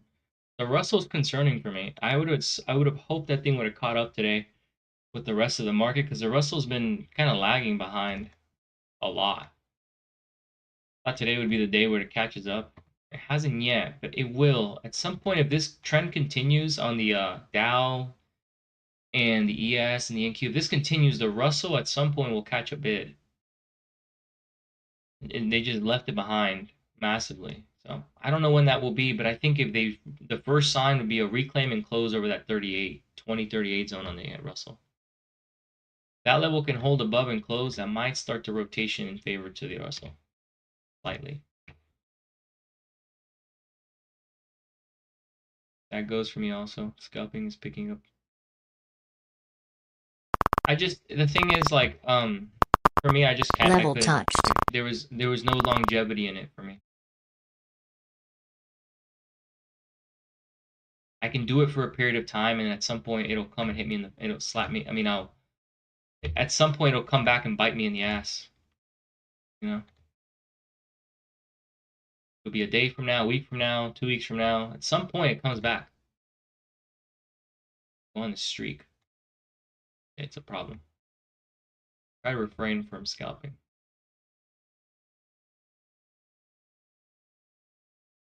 Do it here and there, you know. Today I kind of scalped the NQ more than anything. I mean, I took a few longs on it, scaled out easy, in 3 sections. Never held a runner or anything. I just didn't trust the NQ. I kind of scalped the NQ today, but because I didn't like the rotation or the behavior the NQ was having today. We're still below the high. Previous high to this was 70. We're still below it.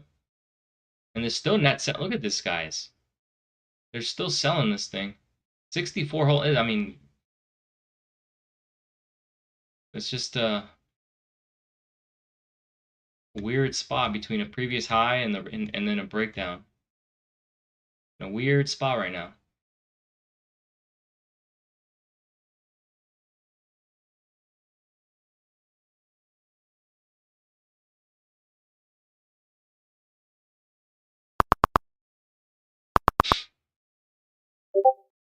I saw the bird. Time is 8:30. Man, feels like a long day, guys.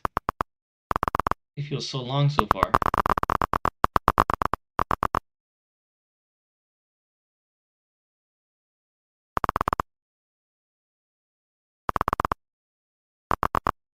There's more selling.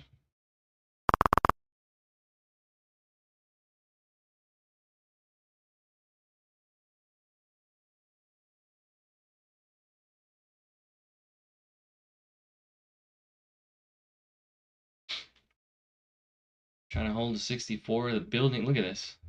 This B profile. If it were to form down here, that would be a great short setup. Right here. This little node. It's not even calling it a B profile because it doesn't look like it. But if this holds below this, oh my. I think it'd be pretty decent. Below this. They're doing a decent job holding it down. I just would prefer to see it somewhere else, not above the 6.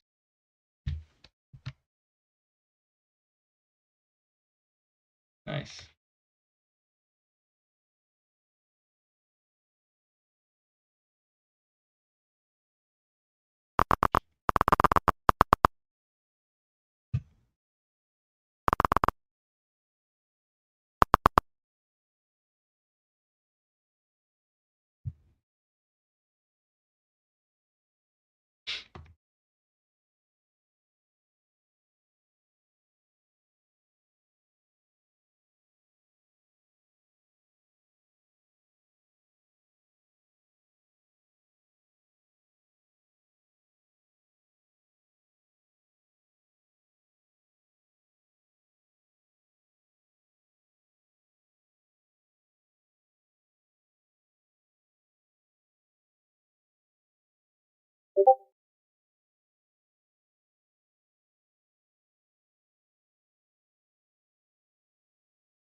Trying here.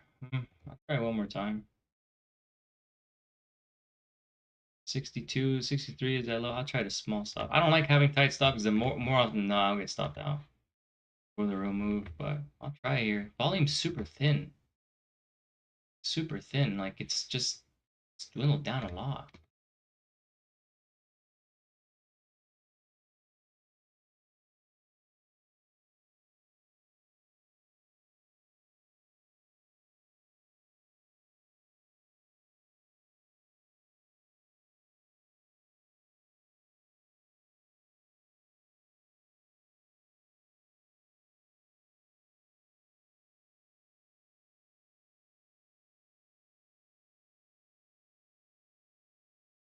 $356.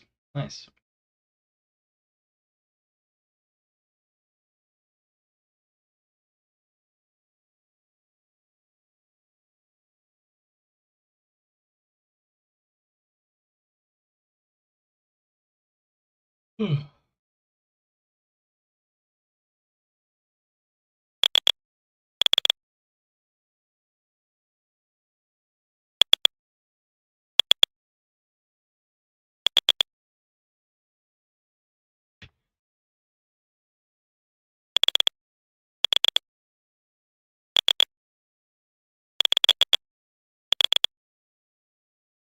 just doing that thing that I mentioned they would do after a big explosive move. I mean, just, said they would do this, have the little parabolic move, and then just chop.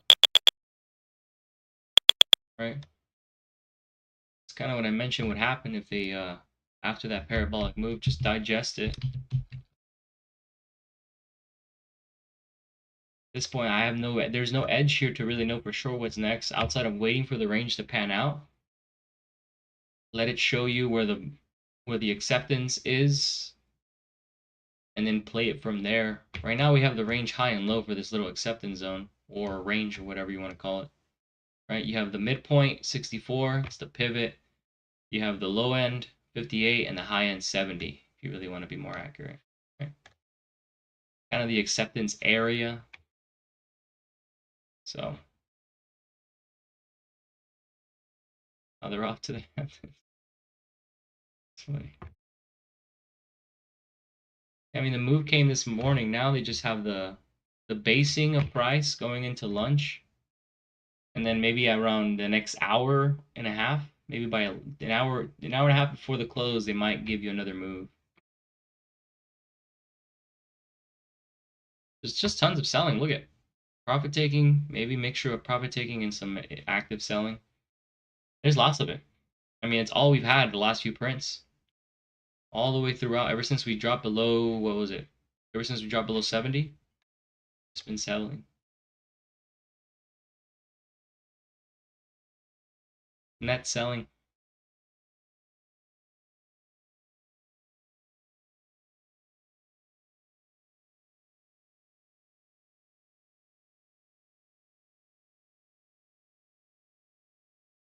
This is where I think the sizing of your positioning is most important, right? As you get into the lower quality part of the day, or even just the setup itself, the sizing must change as well. You know, you can't trade one size all your setups unless you're only trading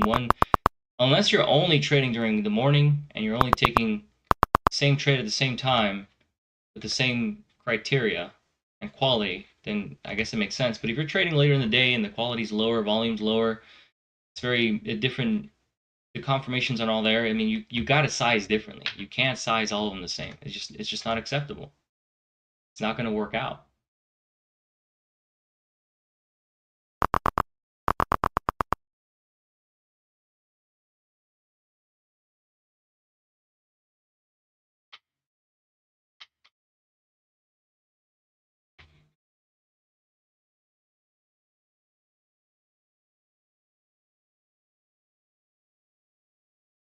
All right, let's try this one on the top step too.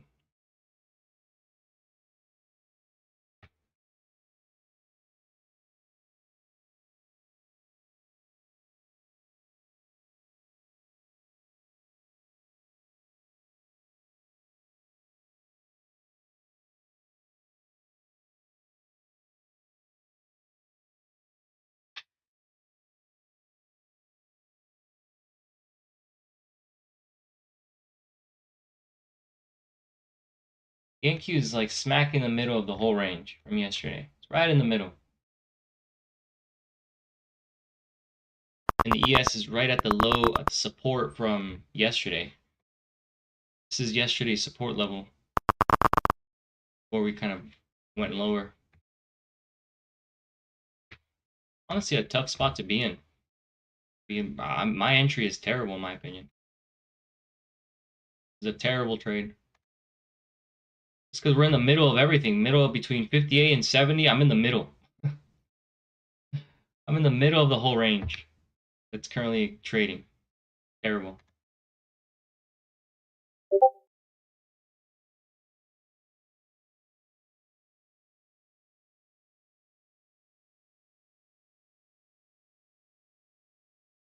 Aggressive trade, yes.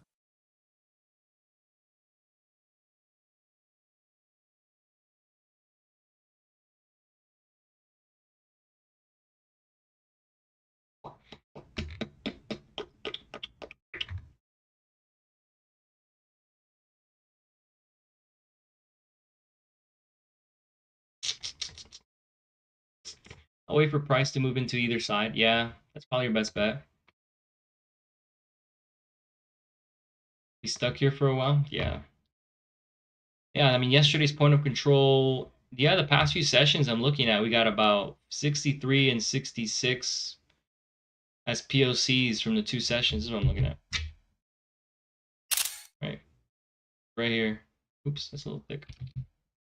Right here, like the purple. I don't know if you can see them, but they're purple. We're right at POC on both. This is just like dog shit. Honestly, I'm gonna close this out. I'm not doing this. Terrible spot to be trading in. You either wait for 72 or for the 58. Value or low is there for overnight, and then the point of control for the session on the palm profile is the 58 too. Either wait for those two zones to trade. This is the middle where you take profit, I guess.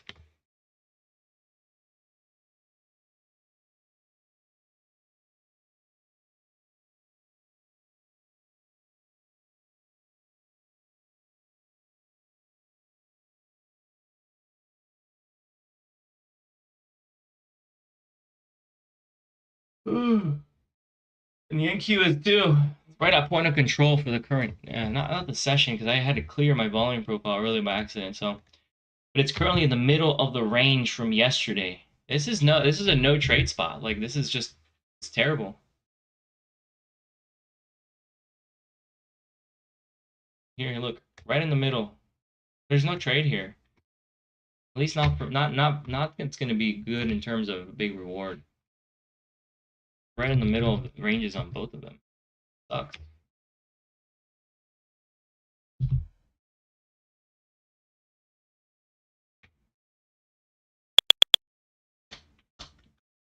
I had a SPY put go against me, went through emotional hell, back to $10 loss. I think we were talking about. Yeah, burn me up that way. Yeah, that part. That time of day, man. Just you, I, and all the algos trading here. Algos.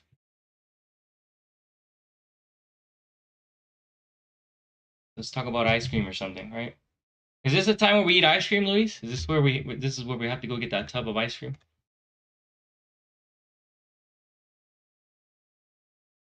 The time of day where you get the tub of ice cream and you wait and watch.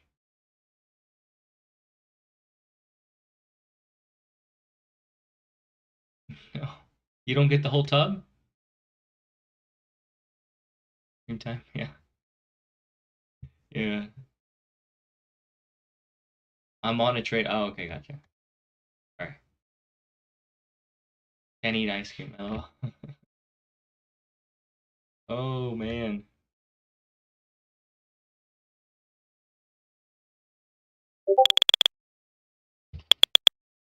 Ah. Anyone have plans this weekend? Anything exciting going on for anyone's weekend?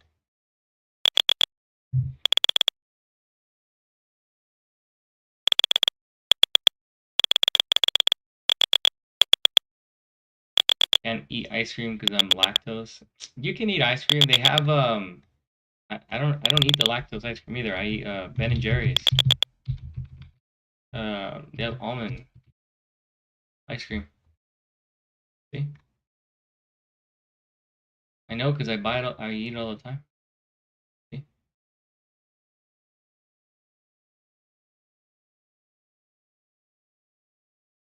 Yeah, ice cream is my greatest sin, man. I love it. I love eating ice cream.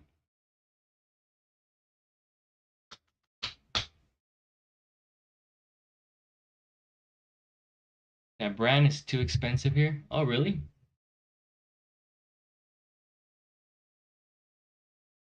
No way. It's because they're from here. I think they're from the U.S., right?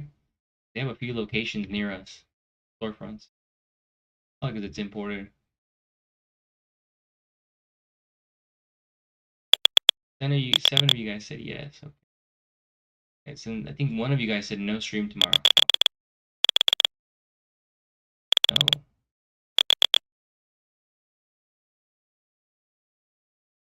Most probable. Yeah, most probably. Yeah. I mean, there's so many ice cream brands. I mean, it doesn't really have to be, but they make all kinds of non-dairy ones now. There's other brands they offer. It's from Vermont. Vermont? What do you mean Vermont? I'm just kidding. I don't even know what I'm saying that from. I'm gonna head out, guys. This is it's getting 9 o'clock already. Oh, getting some pace. I feel like a cat with a little laser. I was like, all right, I'm gonna head out, and then I see a movement. I'm like, oh, look at that. Just my imagination.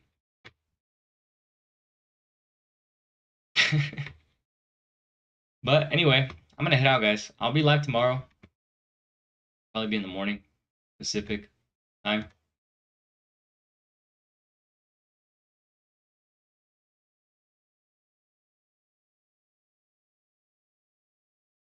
But yeah,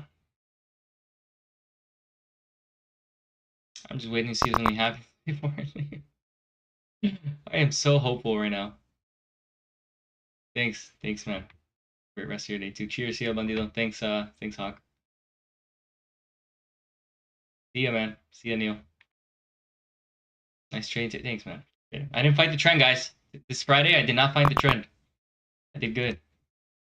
I didn't fight the trend the past few weeks. Every Friday, Rix fights the trend. Not this Friday though. No. Yeah, probably after lunch. Yeah, I agree with that. I think the last session, part of the session, you have another move. I just don't know. Right now, they're just gonna churn price around the point of control. You know, let the algos build up inventory and then they'll Order flip it around. submitted. But yeah, there'll be a move in the next 2 hours, I think. In an hour and a half, I think there will be a move. Anyway, I'll see you guys later. You guys take care.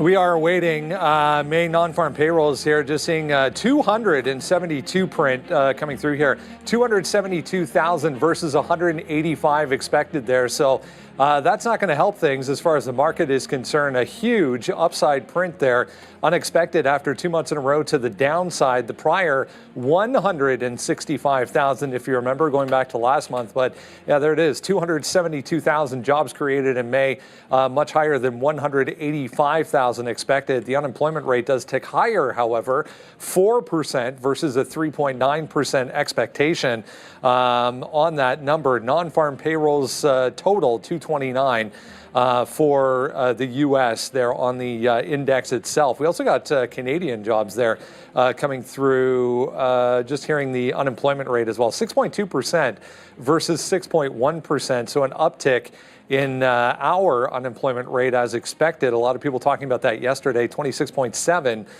thousand jobs created versus a mere 5,000 that were expected. So an upside beat there as well on the Canadian side of things. Yeah, there's a market downside in a pretty decent way here to the tune of about 0.25% right now after being positive to start things off this morning. A lot of people had a lot of I guess high expectations, but I mean, it's good. You know, people are getting jobs still right across the entire country of the U.S., but 272,000 versus, I mean, the prior 165,000, they were expecting 185, comes in way higher. Yeah, good news is still bad news, at least when it comes into this specific category here. The analysts were way off, guys. So Citigroup was looking for 140,000. Goldman, not much ahead of that. They were looking for 160,000. I was just mentioning to Brendo off camera that my analysis here was 190,000. He's like, no, they revised it down to 185. So there you go. Nobody really had a right beat on this. Now, widely expected to have the first rate cut in September, that now you have to question that. Brent. Yeah, well, I mean, we'll see. I think there's definitely still going to be one at some point, whether that is now two or, I mean, we were talking to Frank on Thursday. He was even mentioning the possibility of a third, maybe out the window at this point. We'll see what CPI brings. Remember, next week, coming up just on Wednesday, we'll get CPI and the Fed. But yeah, let's recap for anyone just jumping in here a little bit late. Much higher than expected, 272,000 print there for May. Non-farm payrolls, 151 was the forecast.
Okay, little boy. Are you okay, little fucking dirty ass Pennywise? I can fuck you up. Can I You're not? not gonna do anything, no. Yellow ass We'll fucking see. teeth. Yellow We'll ass see how fucking tough teeth. you are when I get to Florida. See you soon. I'm not in Florida.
Aggressive trade, yes.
Yeah.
Ja, wat denk jij, Dirk?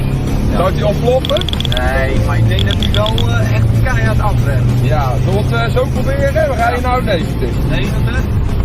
Ah, je zit in z'n 1.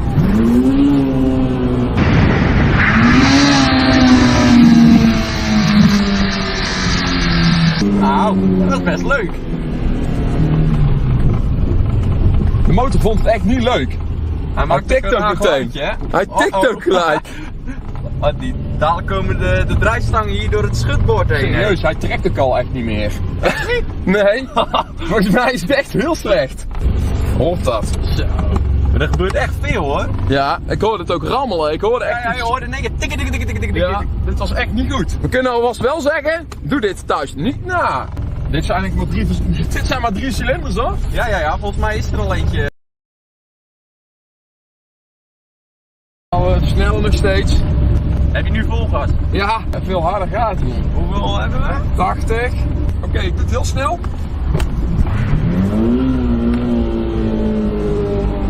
Hij doet het nog.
Order cancelled.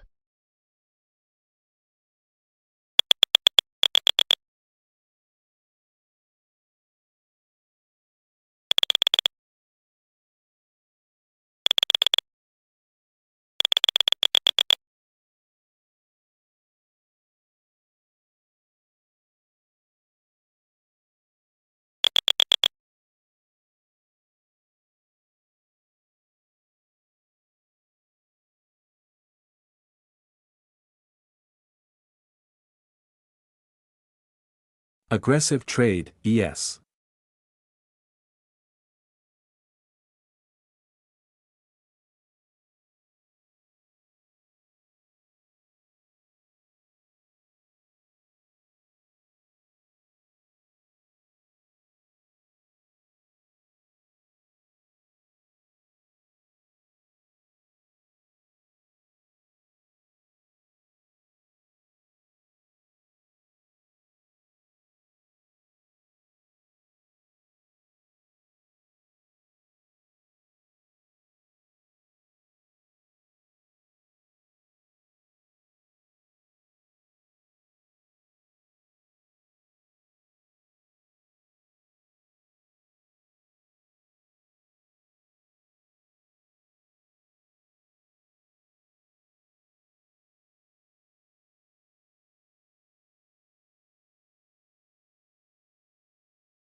Aggressive trade, ES.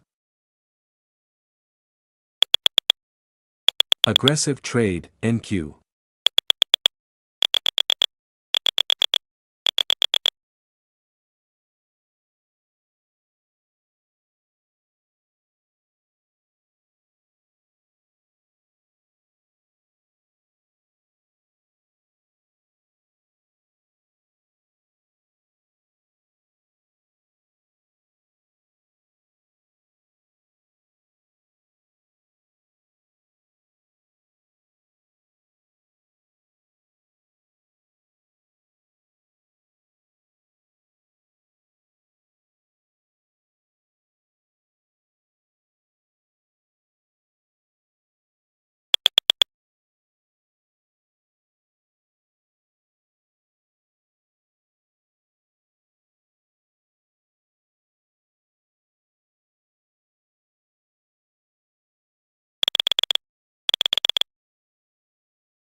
Order filled.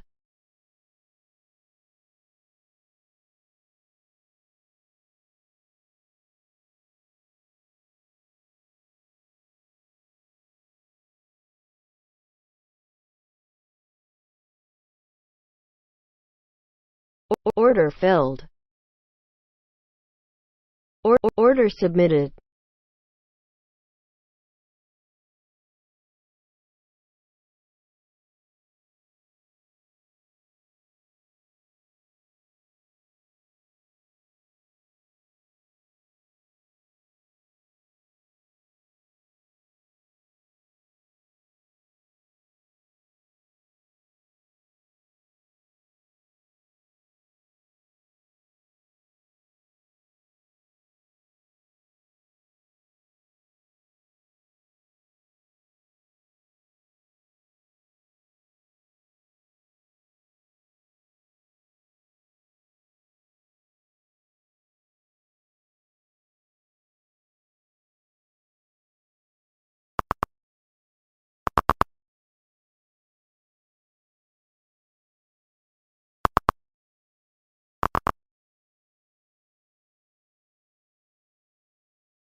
Order filled.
Aggressive trade, yes.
Delta divergence, ES.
Delta divergence, ES.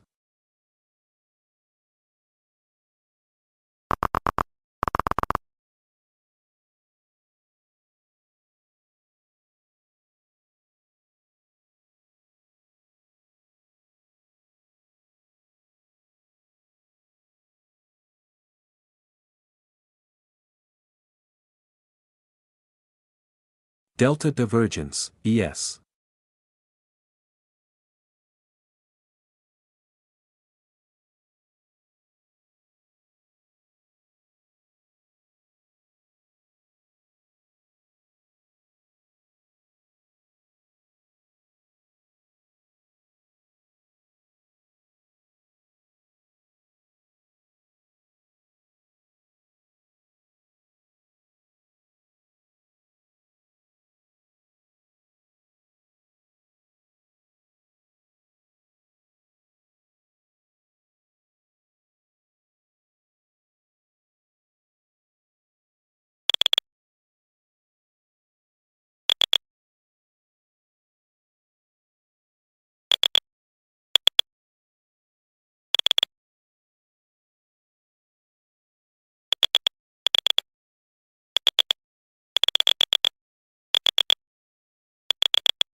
Aggressive trade, ES.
Order cancelled.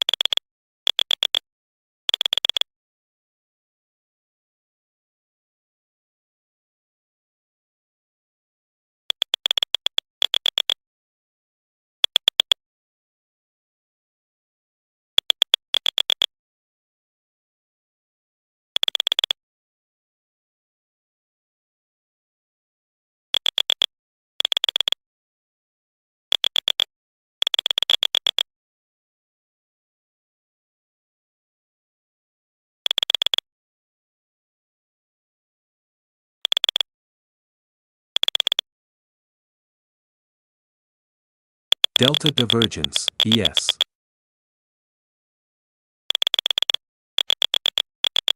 Delta divergence, ES.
Aggressive trade, yes.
Aggressive trade, yes.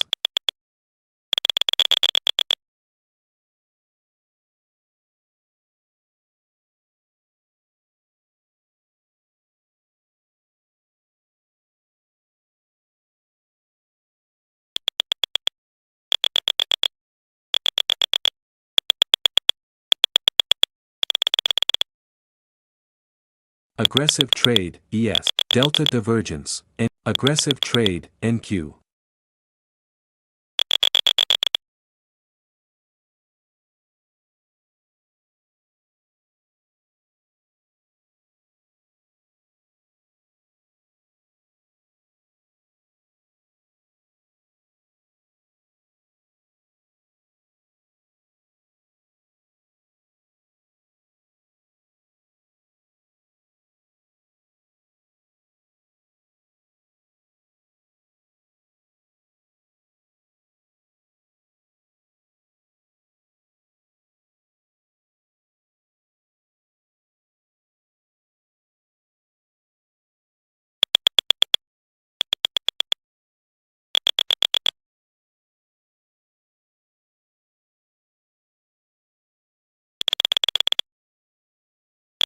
Aggressive trade, ES.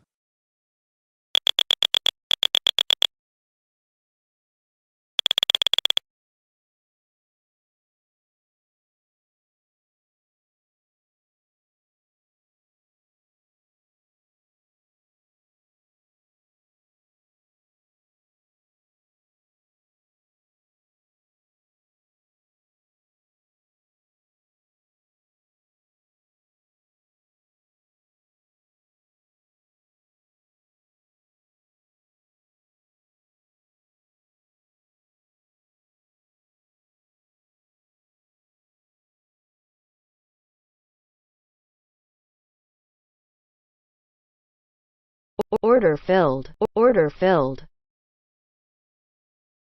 Order filled. Order submitted.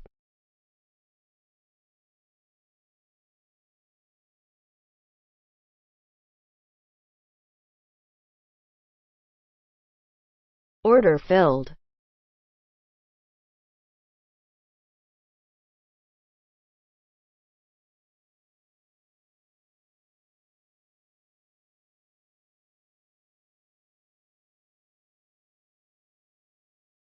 Order submitted.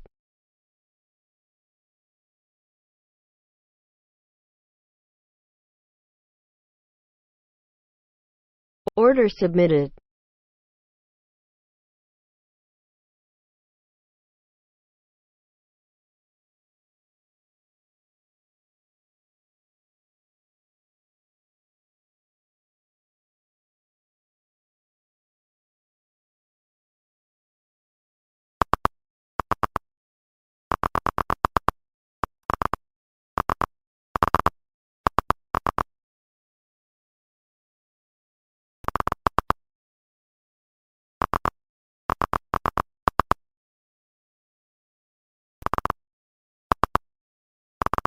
Order filled.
Aggressive trade, NQ. Order filled.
Order submitted.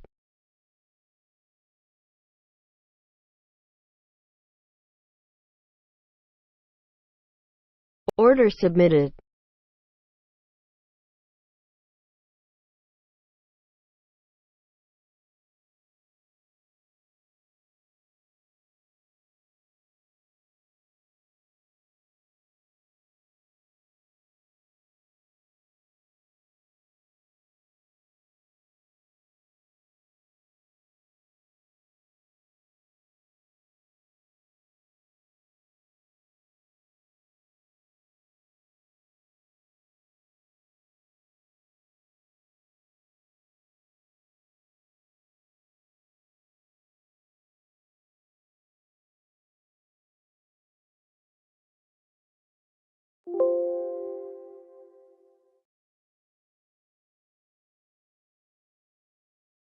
Order canceled.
Aggressive trade, yes.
Delta divergence, ES. Delta divergence, ES.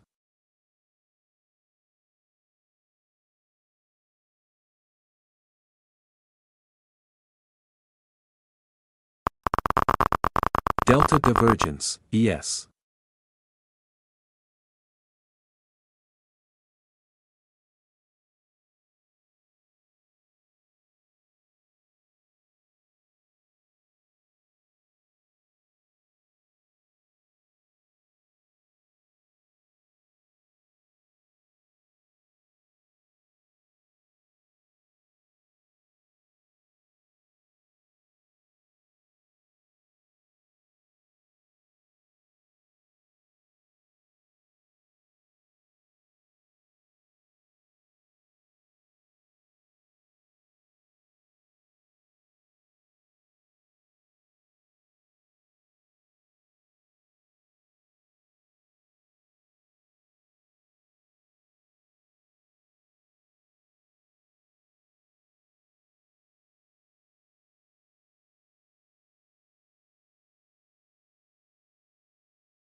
Delta divergence, aggressive trade, ES.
Aggressive trade, ES.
Aggressive trade, ES.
Delta divergence, NQ. Aggressive trade, ES.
Delta divergence. Delta divergence, NQ.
Delta divergence, NQ.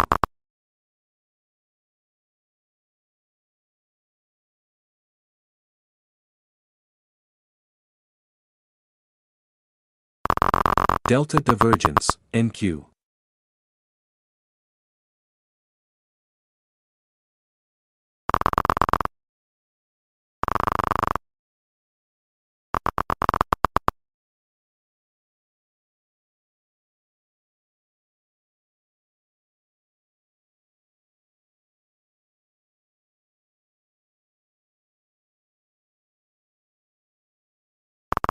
Aggressive trade, ES.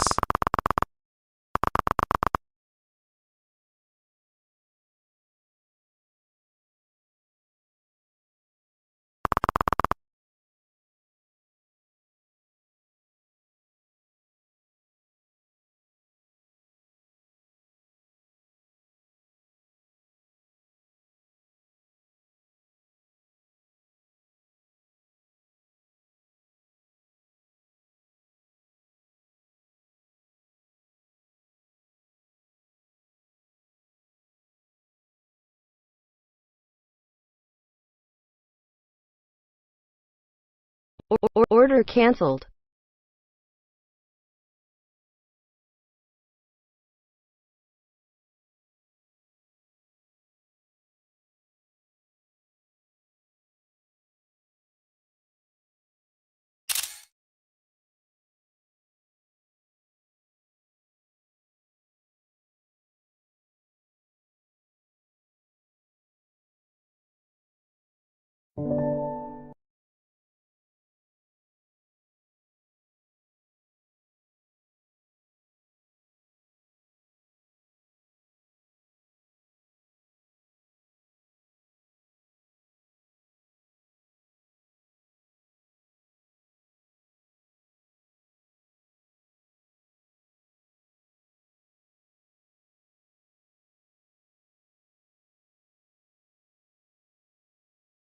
Order submitted. Order filled.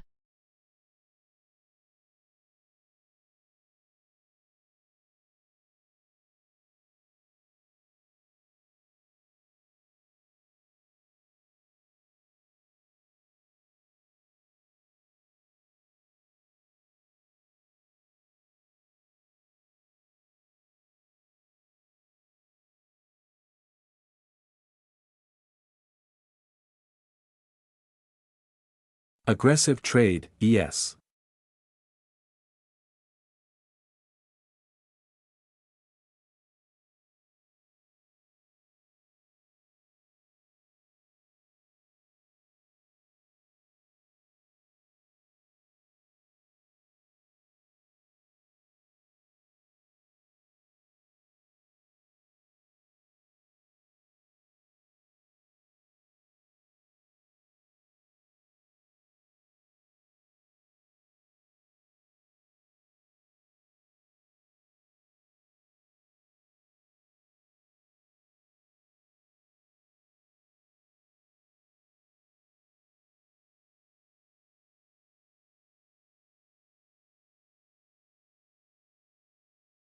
Aggressive trade, yes.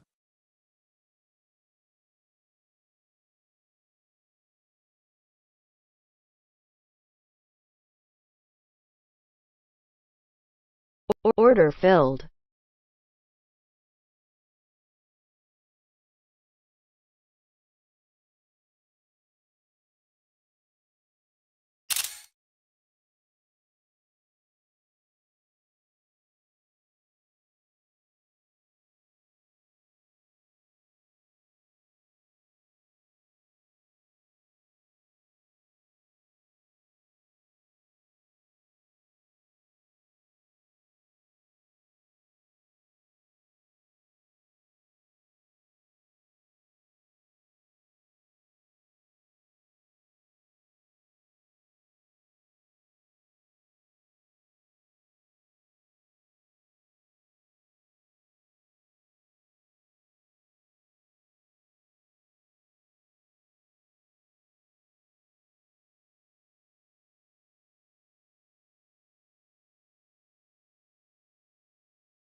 Aggressive trade, yes.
Delta divergence, NQ.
aggressive trade, yes.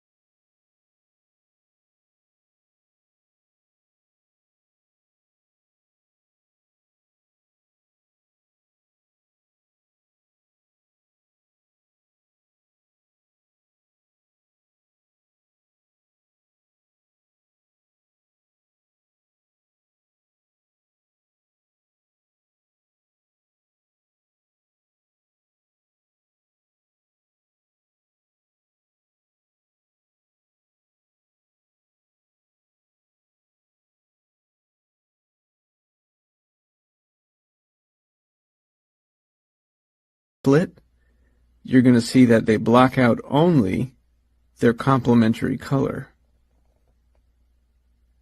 Flashlights here, a blue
delta divergence, NQ.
Aggressive trade, NQ.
Aggressive trade, NQ.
aggressive trade, NQ.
Aggressive trade, yes.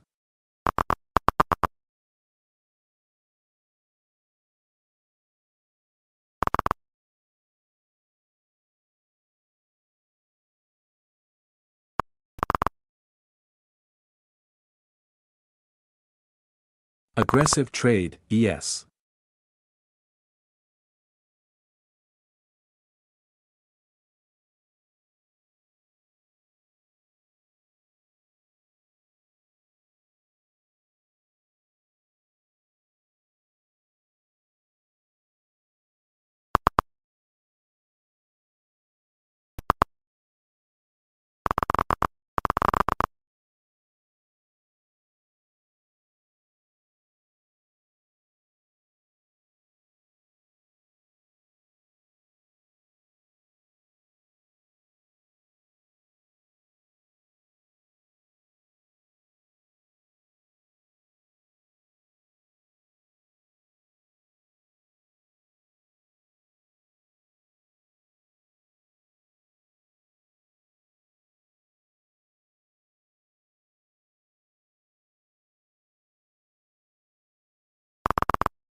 delta divergence, NQ.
Aggressive trade, NQ.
Aggressive trade, yes.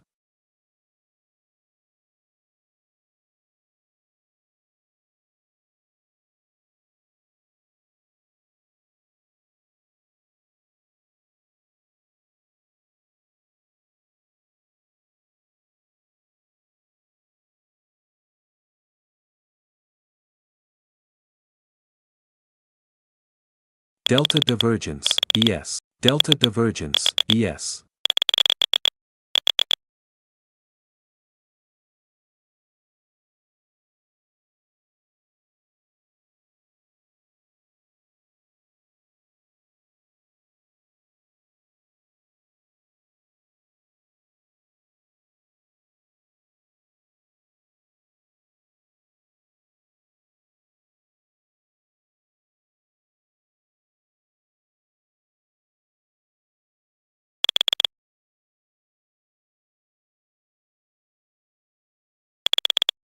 Aggressive trade, NQ.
delta divergence, ES.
Delta divergence, ES.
delta divergence, NQ.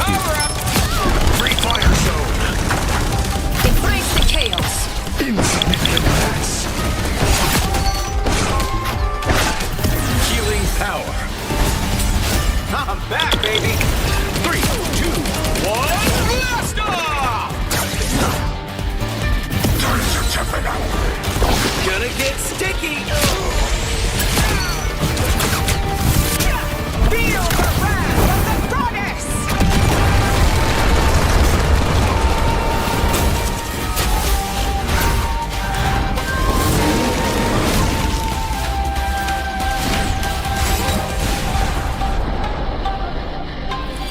Okay, let's see how mankind has conquered space.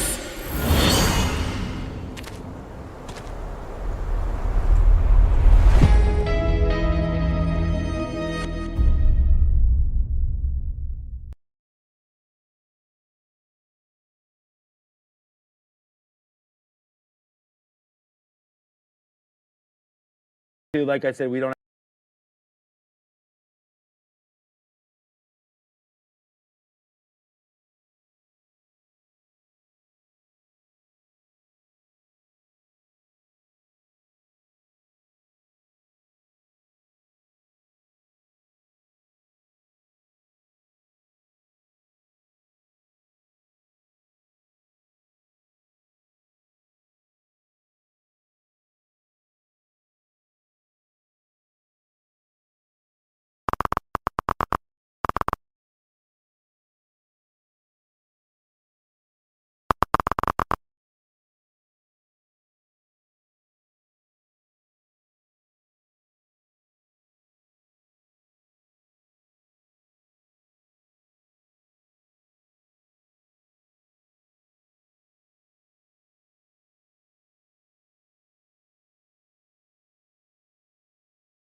I don't know if I want to be buying Mobileye at these levels. Well, had I done that exact trade, you saw what just happened to Mobileye on the chart, and it was an opportunity to have sold Uber like in around here, going into its dump.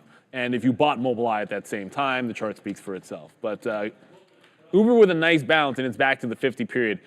It's going to be a test here because it already rejected the 50 period twice in this move. And if you were to draw a trend line from that rejection, if you draw the trend line from the actual top, it's no good. Like, it's already broken upside, so I think it's bullish in that realm. But I like the rejection and then that earnings top and then a bit of a double top. If it can take out 70, it looks solid on Uber. 3 minutes to go to the imbalances. I don't think I put anything new on. Gotta be honest with you. Yeah, we got some out on AMC at 89. Oh, by the way, we'll just do this again right here. Hit the sirens. As we will take that fill on the TQs back down to 67. So we just get that. So we're pretty happy with that fill. So let's just take it and see what happens. Good out for us there. down at 67 flat. We actually got 67.05, I think it was. Yeah, 67.09, sorry. So just right here. And then Tesla, I'm just going to cancel all of this because we don't need to get run over into the close because there's some sort of an imbalance happening for us or against us. So we will get out of that. If Tesla breaks this high, we're out.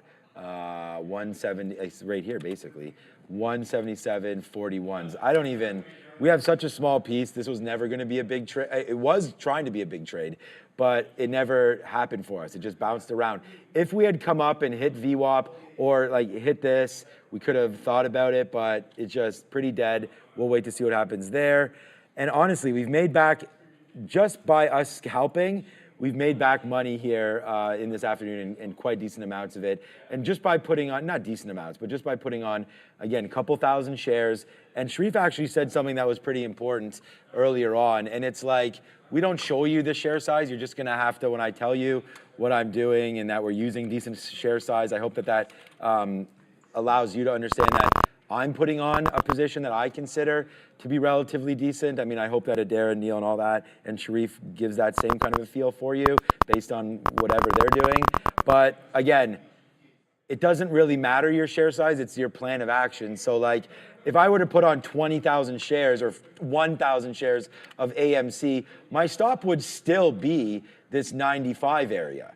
But if I was only putting on like 100 shares, something smaller, then you could say, okay, well, because I'm trying to manage this trade a little differently, then my risk is gonna be different, right? So until you get to sort of those levels of concern, that's when you gotta look and say, hey, what exactly am I doing? We put on bigger shares on AMC here because we saw 400,000 shares at 94. So I was just layering the short in front of it. But now that we're getting closer and closer to the close, there's no point in this with only 10 seconds left. So let's wait to see what is happening right now with these imbalances in 2 seconds.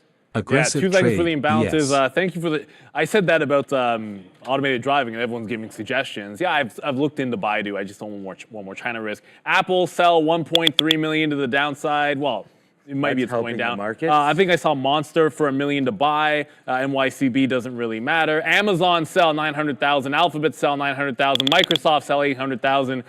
Nordstrom's was already a sell of 700,000. We knew that. XOM, no, we don't really care about that too much. All the big cap tech names that I just read off were all sell imbalances, and I do not see any significant buys on that side either. I don't see Tesla. I don't see Nvidia. So it was Apple, it was Amazon, it is Google, and Microsoft. Those four from 1 million to 700,000 to 800,000, all to the downside. That's going to definitely mean I got out of Google too soon. Google is getting smoked today, down a full percent, holding that trend. It really gave it up late in the day. I'm going to be looking for this 173 next week. Had that marked off, and it was just not even valid the last couple of days. The way this is trading, it looks like we have a chance to get into it. Sometimes you just got to find like one idea or one thing that's working and follow the trend. It's all about the trend. I want to see Microsoft now. It's only 8 minutes to go. Yeah, Microsoft didn't really move. It was also a sell imbalance, but Microsoft moves nothing when Google is tanking. Apple barely backed off its highs. So Apple did make a high break, and even then with a sell imbalance at the highs, barely goes down. It just double topped the week's high and only pulled back 30 cents. So strong day for Apple. Maybe it does want to get to that 200 before the event. Or during the, you were saying during the event, that'd be nice too. WDC next week, we'll see what they come out with. At the end of the day, it's Apple, they'll be fine, but there's a history of sometimes selling on the events.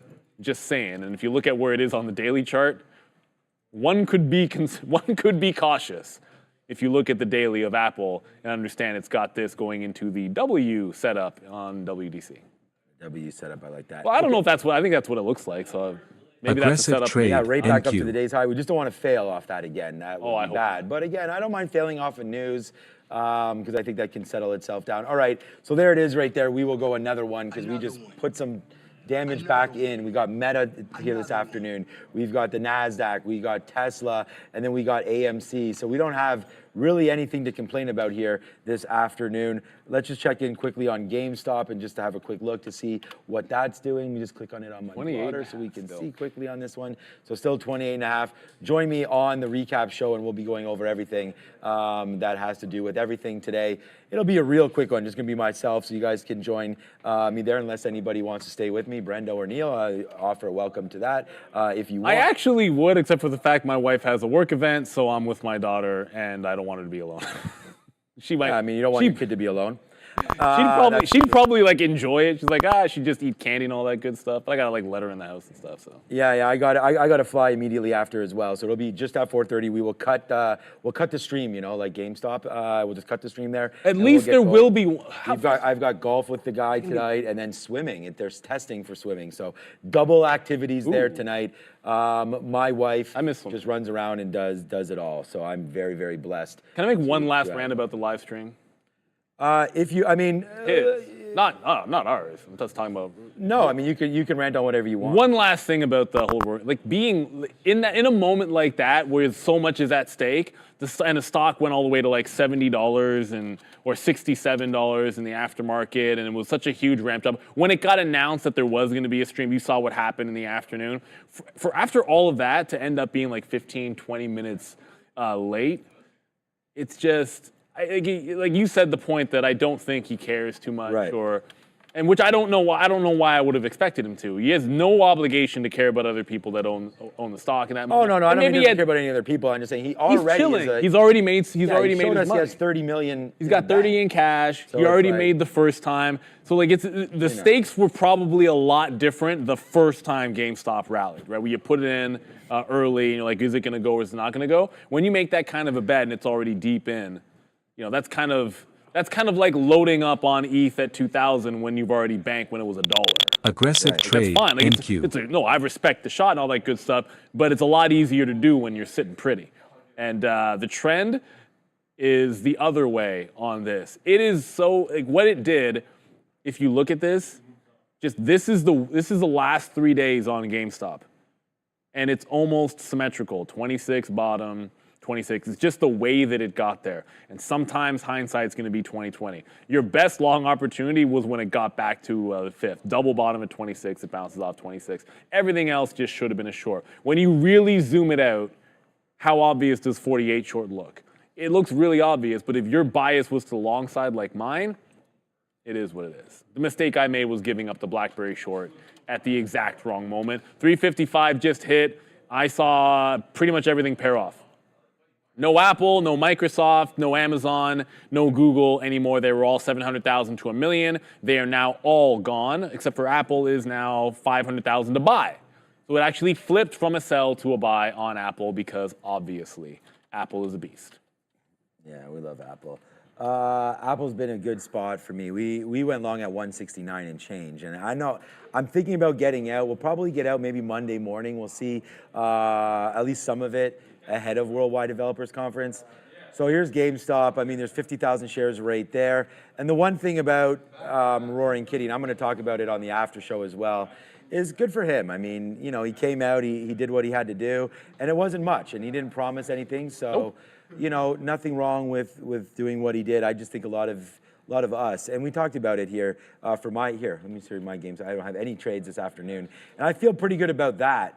I mean, we were bidding down here. We were bidding 27s, but it wasn't until after this wick down right there, because I think we probably would have got stopped out on that. So we started bidding there knowing that we did have that out, but it never came back into 27. So we don't have the long. And if I did have the long, the best we would have been able to get would have been like $1.50. So, you know, good trading there into the end of the day, but just not fantastic earlier for me anyways, as the best trade, as we said, was early on.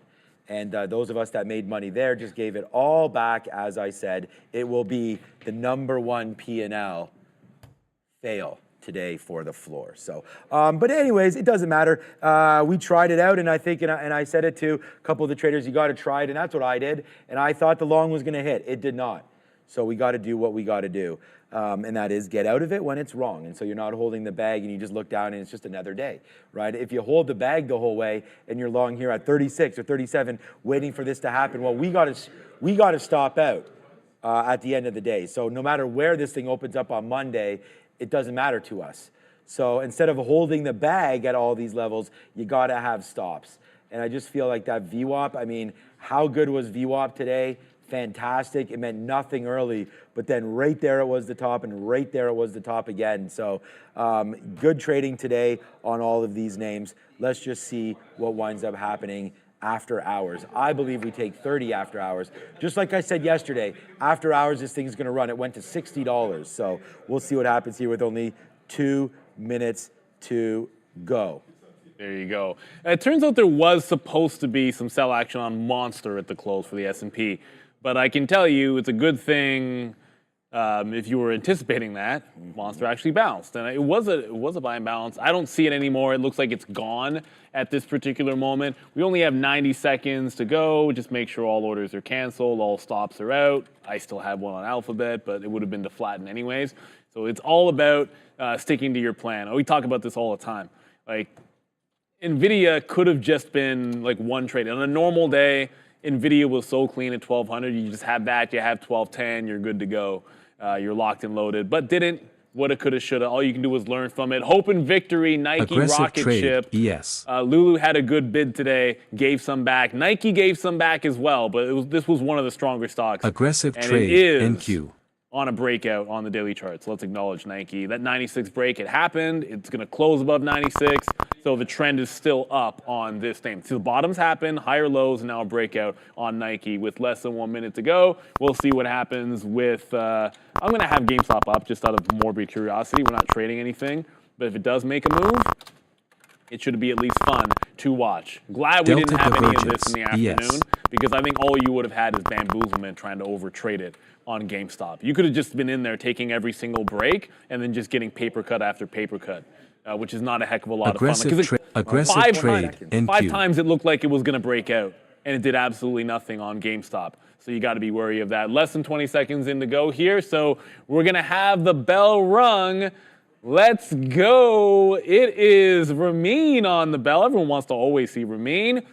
Not yet. 5, 4, 3, 2, and 1.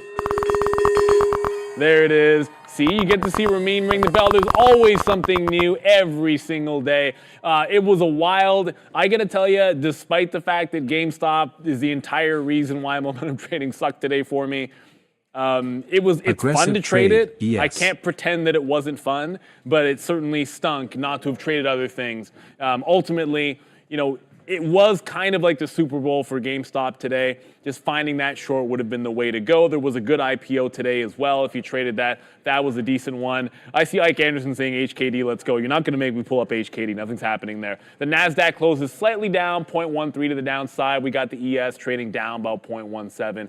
Not a heck of a lot of movement in the overall market. The big and strong one was Apple right at the close. It's actually up 1%, and it's going to break the high of the day right at the close. So super strong. Despite a sell imbalance at the end of the day, Apple's going to end up breaking out the top. Alphabet, on the other hand, is the literal polar opposite. Like, we should have held onto that short. We didn't. Trend down.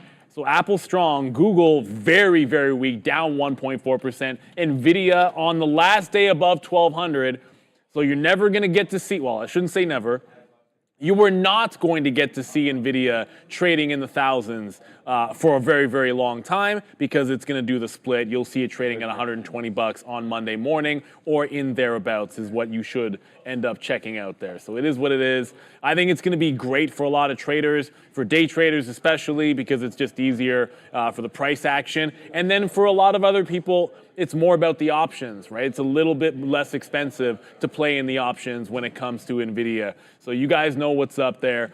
Bitcoin made a big move to the downside. Let's not discount that. Of course, we have Apple and WDC next week and some earnings to go over. There's going to be a couple of earnings names. But you know what time it is. It's Friday. Have a little bit of fun with it. The market recap show is going to have a lot to go over in terms of crazy action. And you know where it was on that GME. You know where it was on Apple. You know where it was on the futures at the end of the day. You know what NVIDIA didn't do. But let's have a little bit of fun over at the desk. It's Sean and the recap show. All right, let's go. We're ready to rock and roll. Thank you for joining us here on the Market Recap Show. I apologize, it's me by myself, so we don't have Adara. Adara, how are you doing today? I hope you're really enjoying your vacation and everything's going really well. I know you missed GameStop today, but it wasn't really that much of a play, so we'll talk about that as the show goes on. Wait a minute, there's nobody there? Okay, here we go. Well, welcome anyways. Did we get that recap board up? I sent you some of those notes there, Ramin, so let's throw that up. It was a wild one today. Thank you so much for everybody joining who is here on a Friday. We're going to hit Hydration Nation and take a quick drink here as we go. Nice. All right, what happens in the aftermarket is something that's going to be important, so we're going to watch out for GameStop right now, making that move back into 27. So we will do a sector recap, but I just want to go over what the heck GameStop was doing, and I'm just getting a blank screen there, so I'm going to reload it. All right, GameStop right now hovering around 28. What sectors were moving around today? I mean, I actually didn't look at anything. Move that away. Gold, what? What's going on with GDX today? The downside move there for the Van Eck Gold Miners ETF.